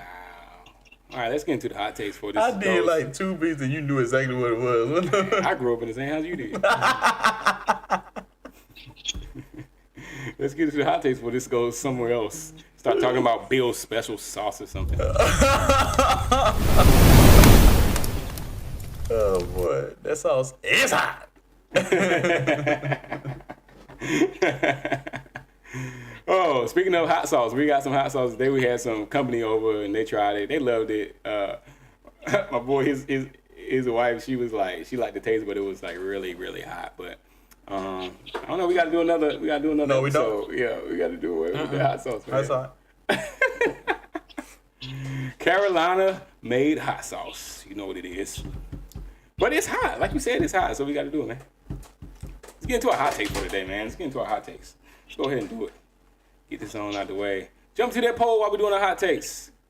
And jump in the chat and let us know what y'all think about these hot takes. So after searching the worldwide interwebs, places like Reddit, places like X, Twitter, whatever you want to call it, we've discovered some of the most outlandish hot takes known to man. And we're about to get to it right now. So characters and writing hot take for the night.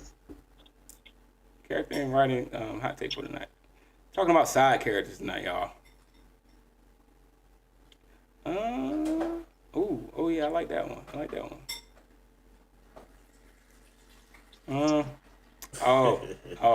Let's try this one. Some anime, and this is the characters and writing hot take. All right. Some anime would be unwatchable without their side characters. The ensemble make the show, not the protagonist. Yeah. Oh yeah. Yeah. Like, I mean, you gotta have a solid team around you, or it's boring. I think I agree. Unless you got now, and this goes back to my beginning statement when we were talking about like, man, forgetting names of side characters, and that maybe potentially being because of the show may not be all that well, but more so with me personally, I said it's probably because it's on like a 12-episode anime. I haven't watched it in like a year, so I forget some of the side characters' names. This statement what I'm about to make goes back to that, because I think that shows like like a Rimuru Tempest or something like that from Yeah. It's like I don't remember the characters around that. I've watched that this year, like since the 4th season. I watched it this year, but I don't remember the side characters. Because he just eat them all. Because Rimuru is like a one-man show. He don't need them. Yeah, Rimuru Tempest is literally a one-man show. So Slime, I think, is one of those standalones where it's like, yeah, he doesn't really need side characters, and it's still watchable because it's all Rimuru really. And then they show sometimes when other people because you're following their story, but they still incorporate characters along the way. Oh yeah, I feel like Freerun wouldn't hit the same if they didn't have that collection of people with her. It's like it would take away from the trying to look at the world through the lens of a human if you ain't got at least a human with you. Exactly. And then they do backstories with her, with the primary hero that she was. Right. Yeah. So that relation, even though he's dead, and then she goes back and meets some of the old crew, like the little gnome dude and the dwarf, and then the other guy. People that would know, that would still know them as the heroes and stuff. Right. Even though she outgrew everybody, pretty much everybody that ever cheered for him. That Solo Leveling like that too. Yeah, exactly. Yeah, Solo Leveling, I feel like Solo Leveling probably would suck if it had any more people, because it's like, I thought this was all about Sun Jin Woo. Like, you can't order for them if your friends there. Yeah, he says, she says, Solo Leveling is one like that too, but I think it kind of hurts the show. That's a fair assessment, honestly. Yeah, you can get sick of Jinwoo is a one-man show. That is true. But that's what I'm saying. Nobody's tired of them yet, because anytime an episode pop up, they're like, because they know you. I Cloud Boy, when he stand on that cliff and you can't see them in the back of his head, you know something about to happen. Yeah, they know. You're about to get some top tier level fights and everything, but it is like But when Rameshi says it hurts the show, I can see how it can hurt the story a little bit as well. Like I can see that too. I just feel like it doesn't, because it's what it is. It's a battle anime. They go for the animation side, but I'm saying if it ever bombed, I would look directly for that. Yeah, it wasn't meant to be like like we were talking about world building last week. So it's not meant to be a show that has like crazy aggressive world building. Mm-hmm. It wasn't meant to be that. But if you're looking for that, transition into you're not going to get something, because it's like it's so cut and dry. It's cut and dry, yeah. So it does hurt in that aspect if you're looking for like good world building, like that sort of thing. But if you're not looking for that ain't the show for you at all. That's not the show for you.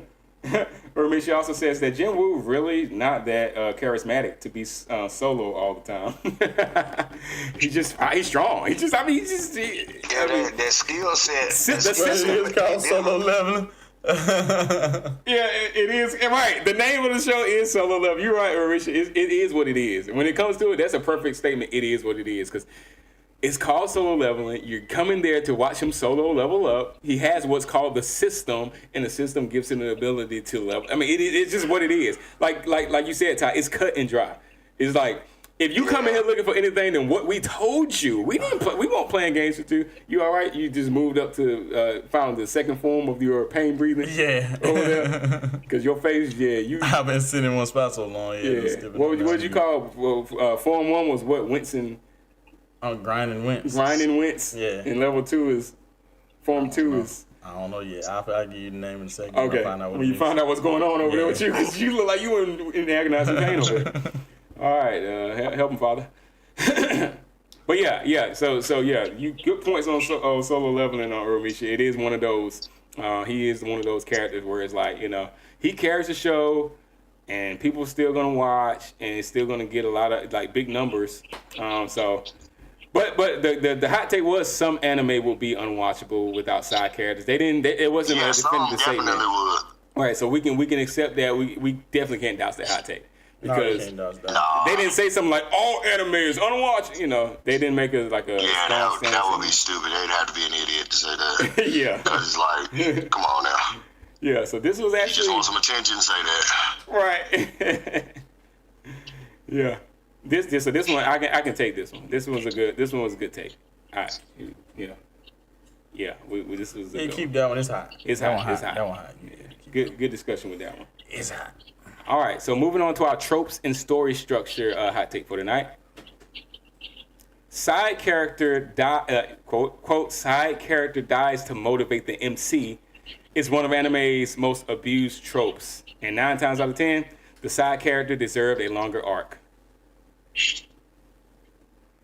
I mean, they did it plenty in Naruto. And Dragon Ball Z.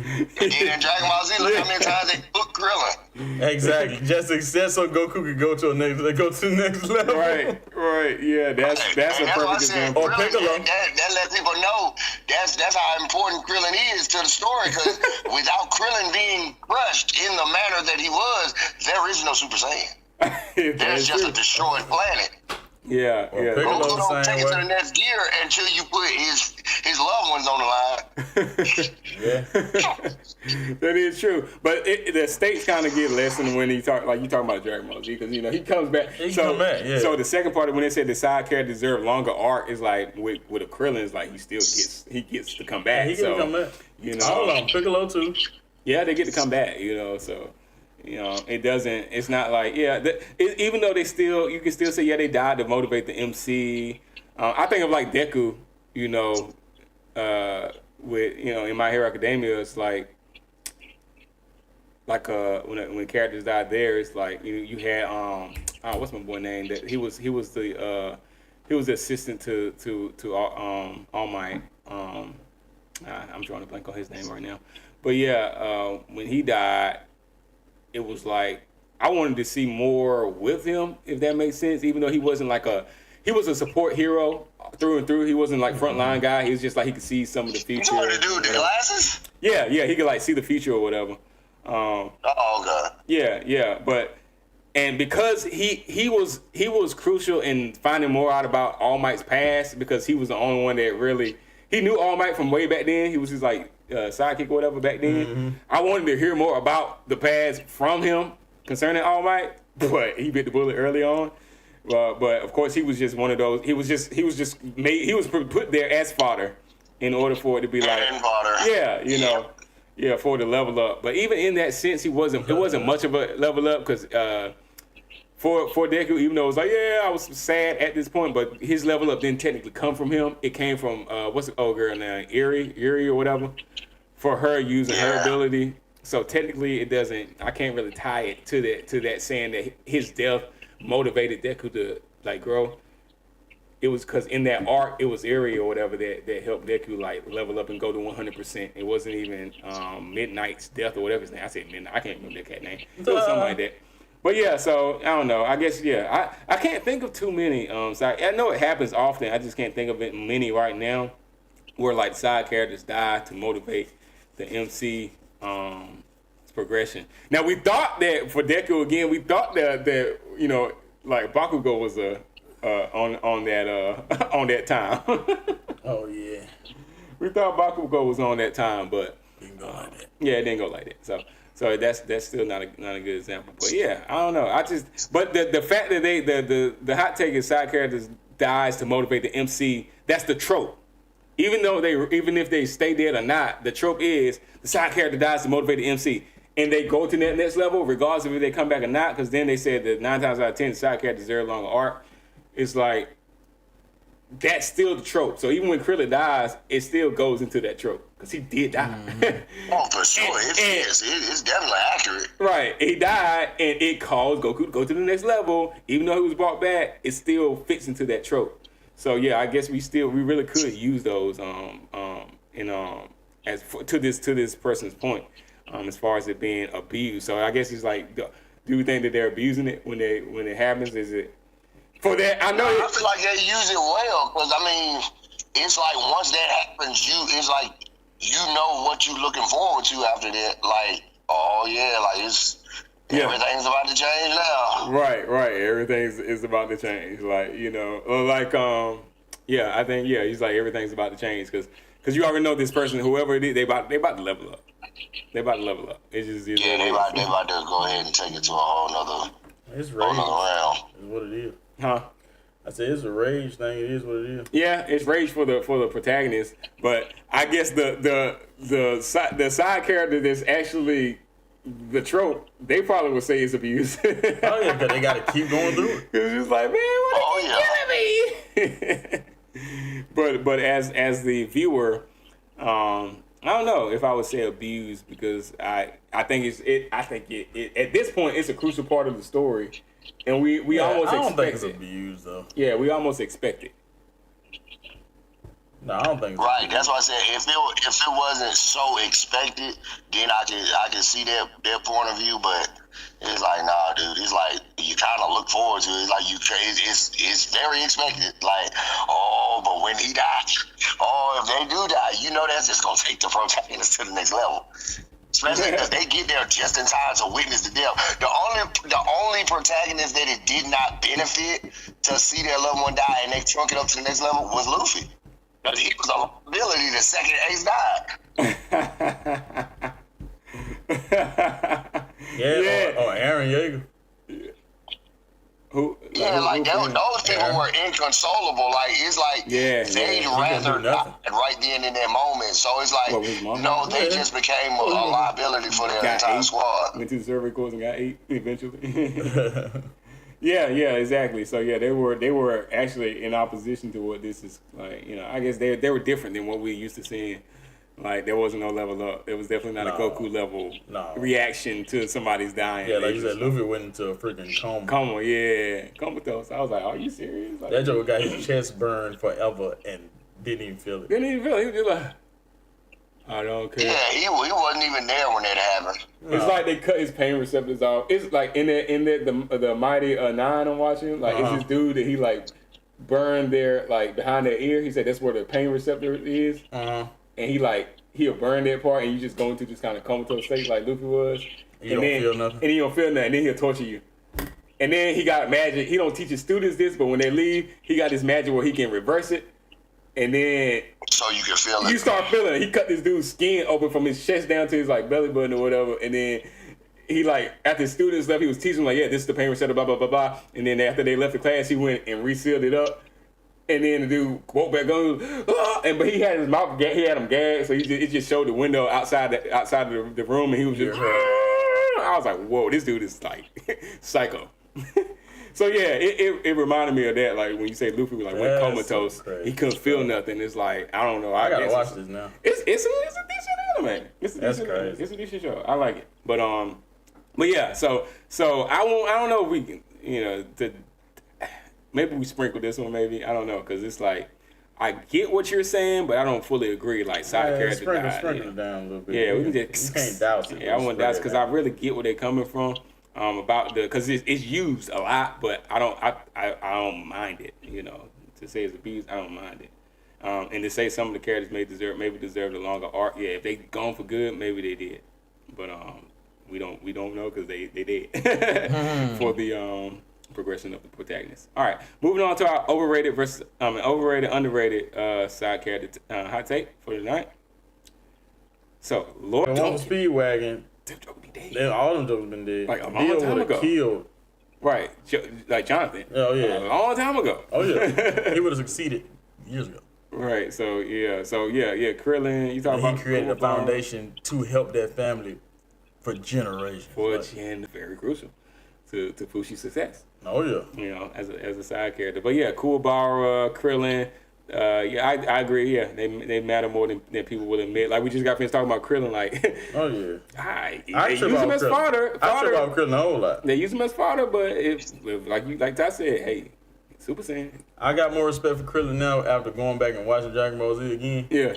Because I used to be like, man, Krillin suck. Like, only thing Krillin's strongest attack is Goku. Like yelling for Goku. Strongest attack is Goku. Like yelling for Goku with his hand. Like, Oh my god. Krillin get busy, man. I told y'all, man. Yeah, He he go to One work. Piece versus Run, man. he go to work. You go to talk about work. that part. But Ramisha says, I need a homie as loyal as Killua. Yes. Yes. Yeah. Yeah. I think I hate how loyal he is to Gon, though, because I hate Gon. Gon is a stupid idiot. right. I hate Gon. And I guess if you flip it like Ramisha saying like, if I had a homie that loyal, then you know.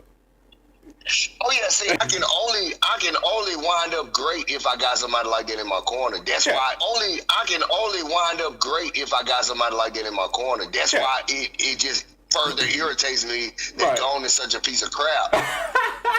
Killua later on and then versus like Because he Gon. get that, and the only thing I feel like that was holding him back was what Illumi did to him with the pen. If that wouldn't have happened, he would have never had like the second thoughts and the nervousness or the anxiousness that he had in the beginning. Once he realized what it was, it's like he was a totally different character from that point on. Hey, Ramisha said he just a kid. Hey man, the Gon hate here is real. It is what it is. I don't know what else to say. Stilo says Krillin had Frieza dancing to destructive disco. Had him working, had him sweating. Oh, snap. Yo, he did.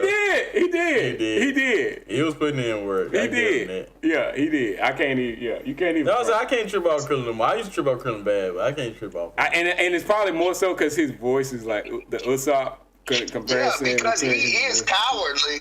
Oh, he cowardly, but the he same will way, fight. The same way they give he got to. Usopp a pass, because he runs away and it becomes beneficial to the team.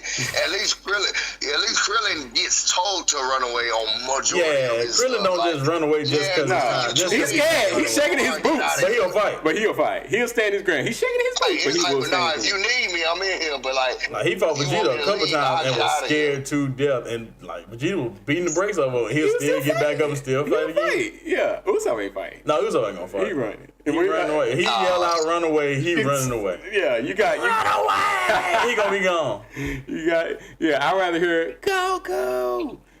Cause at least it's like, come help me, cause I'm at my limit here. Yeah. I'm fighting. Help me, I'm at my limit. Usopp is run away like Goku helped out. Right. Versus Usopp ain't I saying gotta get out of here. They're too strong. right. Usopp ain't saying Luffy, help me. Like no, he ain't there. No. To Krillin at least has some type of resolve. You see when he finally gets to where he's like, all right, I'm fighting. I'm gonna probably die, but right. I'm about to do it anyway. Right, I'm gonna do it anyway. One time for the team. I'm gonna do because it.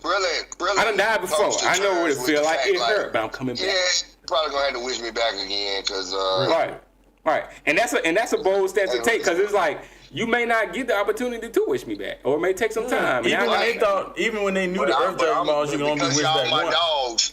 He still was fighting. I'm gonna hold it down. Right. Before they got the Namekian Dragon Ball, it was like, Oh yeah, that's a good point. Krillin was still fighting, thinking like, realizing like, yeah, I could probably die. And that'd be the end. That'll be the end, yeah. Yeah, that's a good point. Yeah. And then they got the Namekian Dragon Balls, and was like, yeah, they can keep bringing it back. Yeah, we keep coming back. Yeah. But yeah, that hot take, loyal best friends are underrated. Hinata from Haikyuu, Kuwabara, and Krillin matter more than people admit. I think it's fair. It's a good hot take. Yeah, I think it's fair. It's hot. All right, 2 more hot takes, y'all. So we're going to our industry and fandom hot takes. All right. Side characters get the best writing because studios don't have to protect them. MCs must stay marketable. Side characters, freedom. I can kind of see that. You kind of see that, yeah. I can kind of see that. Yeah, because it's kind of what we just talking about. They don't have that plot armor problem. They don't have the plot armor problem. No, yeah. they Yeah, you can be more realistic with them. Like, Yeah. if they're probably gonna die, they can die. Yeah. So you can have better writing around that type of character versus Because you gotta can save end them. their story. Yeah. And then even in what we just talked about from the other hot take, them being utilized as fodder for the protagonist to grow, it's still part of their it's still part of that side character story. Yeah. So it's good writing. It can So be they become good a writing. martyr in the end as well. Yeah, right. They could become a martyr, so it gives more like places you can go with that character. Oh, yeah. So yeah, I think that like you say, MC's got to stay marketable because it's like they're the MC, they're the face. So They trying to have me over here with the Denzel eyes also. not the Denzel eyes. Good God, I got me blinking fast when they trying This to was call me that time. so is that what it is? Denzel eyes. Pain breathing, second form. Anytime that joke, Denzel eyes. anytime that joke get hurt in the movie, they must say, He does too. start blinking hard. Oh, that's hilarious. Boogie Eli, they must got shot. They must say, Right. Yeah. He had his own pain hey, breathing. must look at them and say, Oh, snap. Oh, man. Or Misha said, Krillin made me proud in Super. I don't know. Yeah, again, I haven't seen all Super, so I don't know what fight or what instance you could be referring to there. Ty, what we talking about? So what now? Ramesh says, Krillin made me proud in Super. Of course, I don't know. I haven't seen. You said made him proud? Yeah, in Super. Like, I don't know if it was a specific event that happened in Super, surrounding Krillin that could have possibly, Or Misha, maybe you mention what you're talking about because I haven't seen Super, so I don't know what Krillin did or didn't do. He's really like he kind of like I assume he had to fight. yeah, it's like he held his own, like because it's like he's that character that's looked back more like he can't win. Yeah, he can't complete a fight on his own. Like so, it's like when he gets like even the slightest upper hand, or he can go toe to toe with these big bads. Even Roshi. Like, okay, like even Roshi. I mean, I feel like because Super speaks more to like Krillin's like his unlocked potential. Like he's really a lot stronger than even he thought. Because of course, fear leads a lot of his fighting. Like it's more out of fear that he fights, but like when he's fighting with more of a purpose in Super. Okay, all right, interesting. Because I mean, because it takes you back to the fact that Krillin is a human and he's fighting aliens and he's holding it down. Yeah. That's what Uramichi says. He clarified the way he held it down in Tournament of Power. Okay, yeah. Yeah, it's different than the typical Krillin because it's normally the scream for Goku, but it's like it's more like not so much cockiness, but it's like I believe that I'm capable of holding it down right now in this moment. Versus, we got to run and hide. Yeah, I'm gonna have to get down and dirty real quick. Right, that's fair. And like I say, I gotta get into it and check out Tournament of Power at the very least in Super. All of it, like I say, I've seen bits and pieces, but just watch it all the way through one time to get that context. But that's good. I appreciate that, Ramesh. Yeah, the way he held it down in Tournament of Power. All right, yeah. So that hot take though, this specific hot take, side characters get the best writing because studios don't have to protect them. I can give them that. Yeah, I can see that. That does open up the possibilities for the side characters, growth, demise, or what have you. It's still the writing it allows the writer to go in many different directions. Like you talk about a Luffy. Oh yeah. Like with a Luffy or something, it's like it's only one way you can go with this. He survives. Exactly. No matter what happens, it's like Luffy gonna win. Yeah. However it happens, Luffy gonna win some kind of way. Or even with the whole Big Mom situation, like he didn't win, but he escaped. So he can come back and win. So yeah, it does make you. It does cause you to have to. You become more linear with the protagonist. And then you have to be really creative about how you have use these interactions people around them. Yeah. But even the protagonists, it makes you be more creative with how you utilize them with their antagonists. Because it's just like either they're gonna lose, or they're gonna come back, or they're gonna win, or they're gonna do something and they're not gonna fight. And then the side character may come in and win. You got to be real creative. But yeah, it's still it makes it makes it easier for you to work with the side characters because it's more open. Oh yeah. They don't the writers don't have to work as hard. It gives them more creative liberty though. Oh yeah. And I do love that. And me personally, I feel like it always, to me, I feel like it's a way better story when the first encounter with the antagonists and stuff, when they actually can't get the best of the antagonists, or like they lose in that opening fight with the antagonist, because it's like it's showing you, oh, they're not who they thought they were, or they're not as strong as we depicted them as. Right. Like they really have to work to get to where they're. Kind of like Asta, he's driven and he got the power, but he getting whooped because all he got is his strength. But it's like as it progresses, it's like, whoa, he's kind of the perfect catalyst for this weapon. So he's gonna end up being one of the strongest characters, but he gonna have to work to get there. Right. Oh exactly. yeah. That's why One Piece needed the time skip. Oh yeah, there you go. Right. Time skip. You had to show Luffy losing it all. Yeah. And then having to have him go back and like, you need help. Yeah. And you need to train. Exactly. It's like I lost once. It's as crazy as I'm, and it's like it's the monster like I'll never lose again. Who? Oh, is that Zoro? Zoro. Yeah. I just feel like it's another anime where somebody had that philosophy. Like I lost crazy one time, I ain't gonna never lose no more. But yeah, definitely Zoro had the same mindset. I lost. I mean, that's really Goku mindset too. Like, I'm gonna take this L, but when I come back, I'm gonna be so much stronger because a whooping only makes me stronger. Right, exactly. Just because of my same blood, like, I'm gonna be stronger. That's just a part of my makeup. That's the part of the writing that went into my character, as a saying. But yeah, I can get with that hot take. Oh yeah, it's hot. It is hot. Yes, let's do it. All right, last one. And this is a chat-friendly post starter hot take. So this is the hot take in which you can, you all out there can participate as well. You can take this hot take and you can post it across your social medias, share it with family and friends and get conversation started. All right.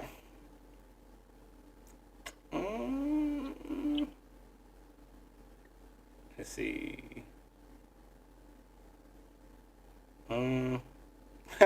Since we were talking about it, this is fun. Did Killua carry Hunter x Hunter more than Gon did? Absolutely.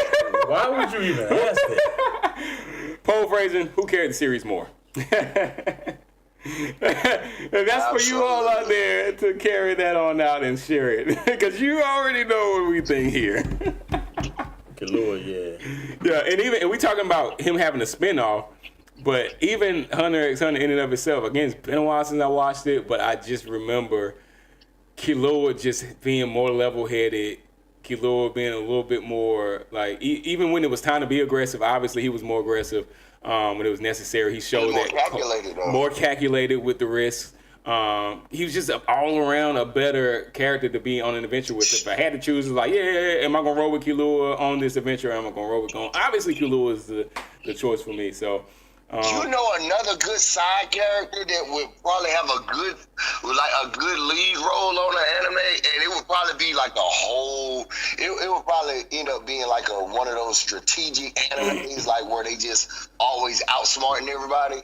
Is what's his name? Is it from Tower of God? Oh, you said who? Which character? The one with the briefcase. I can't think of his name. Coon. Yeah, Coon. Yes, love him. Yeah. I feel like he would be a good protagonist. Like just because he's mine, like the way he thinks and stuff. Yeah, that just popped up in my head because like the way he played dumb, but he's fully aware of everything that's going on without anybody realizing. That would be interesting show if he was a protagonist. Chris said, I like Rock. I said, that would be a very interesting show if he was a protagonist in the show. Like, I don't know. There was the Turtles. The idiot Rock, the little dinosaur dude,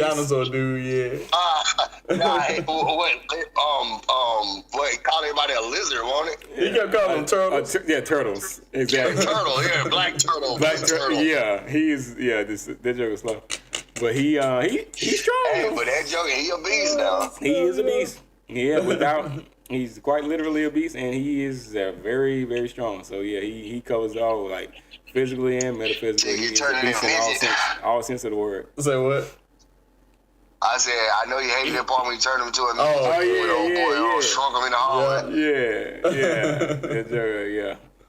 That Joe turned into a T-Rex. And T stood for tiny. Because he was a midget. That was hilarious, though. Yeah, Tower God was good. But yeah, I would love to see Cone as a protagonist. That would be, I would definitely watch that. Yeah, because Cone, like, his brain is like, yeah, you talk about calculated. Yeah, when you said calculated, that's him all day. He counts the calls, he goes and he calculates the risk, and I mean, he always comes out with. And he always got a contingency, like, you know, for it's like, yeah, if plan A doesn't work, he always got a plan B, C, D, E, F. You know, he got that unlimited bag that he got that mystery bag that don't look like it got an end to it. Yeah, like Yaya Rosie or something from My Hero Academia. Just create stuff. Huh? Postman Pat. Can you guess what's in this bag? Right. Can you guess what's in this bag? Door or something? Yeah. He got that bag. So he wasn't using it as much the second season. No. I think he completely stopped using it in the second season. Yeah. He was working more with them cubes and stuff, like those matrices and stuff. But right. Yeah. But Cone, that was a good one. I think I like that. Like, Cone was definitely a good one. He more calculated, and like we talking about Killua versus Gon or whatever, but you know, Tower of God is one of those shows too, like one of those tournament type shows. You know, like, you know, it's not crazy power scaling or whatever. It's just, you know, they going through a tournament, or it reminds me of Hunter x Hunter in many ways. Because you gotta protect. The only thing is, obviously, what's my boy? What's the protagonist? I want to say Juvioli Grace or whatever, but Bond from the original series. I mean, the original first season. Yeah, he was a little annoying a little bit, but he was nowhere near. He was naive.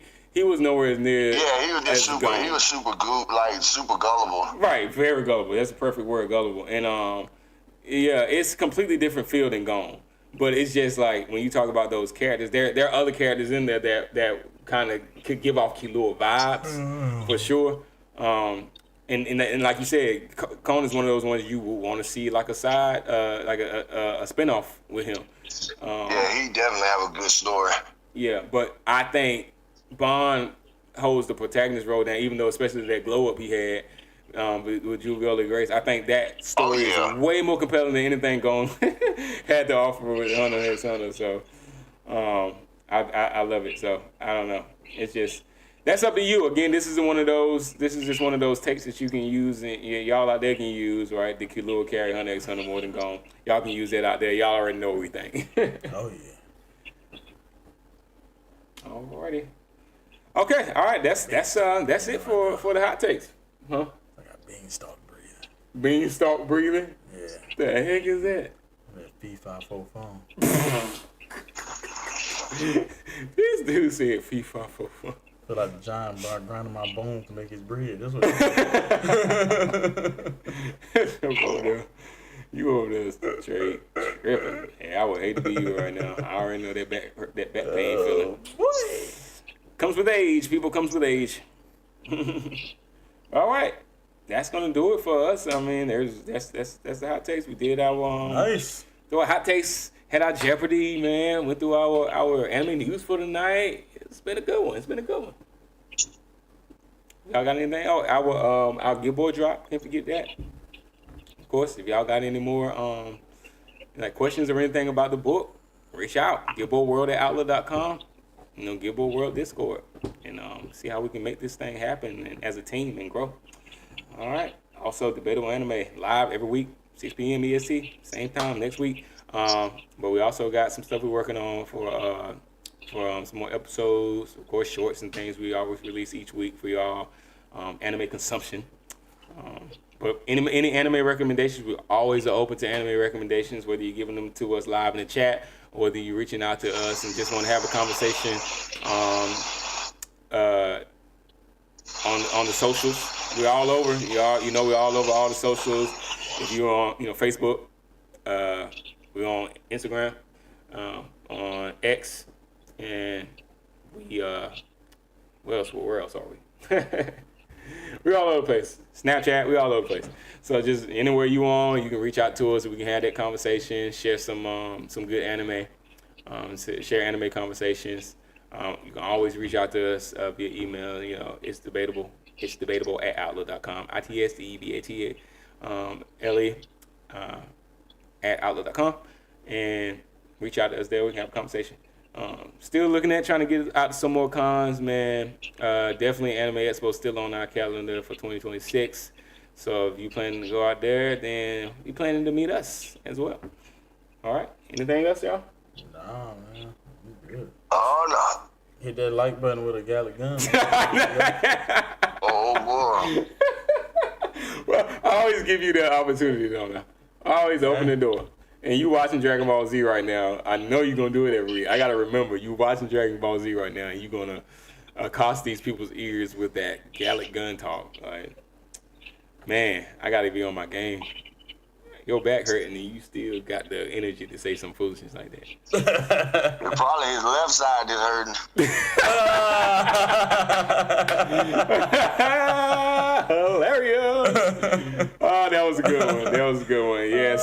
Y'all smash that like button. Y'all let us know what you thought about the episode. If you hadn't already, help us with the algorithm and smashing the like button, sharing the episode, commenting. As always, we love and appreciate you all.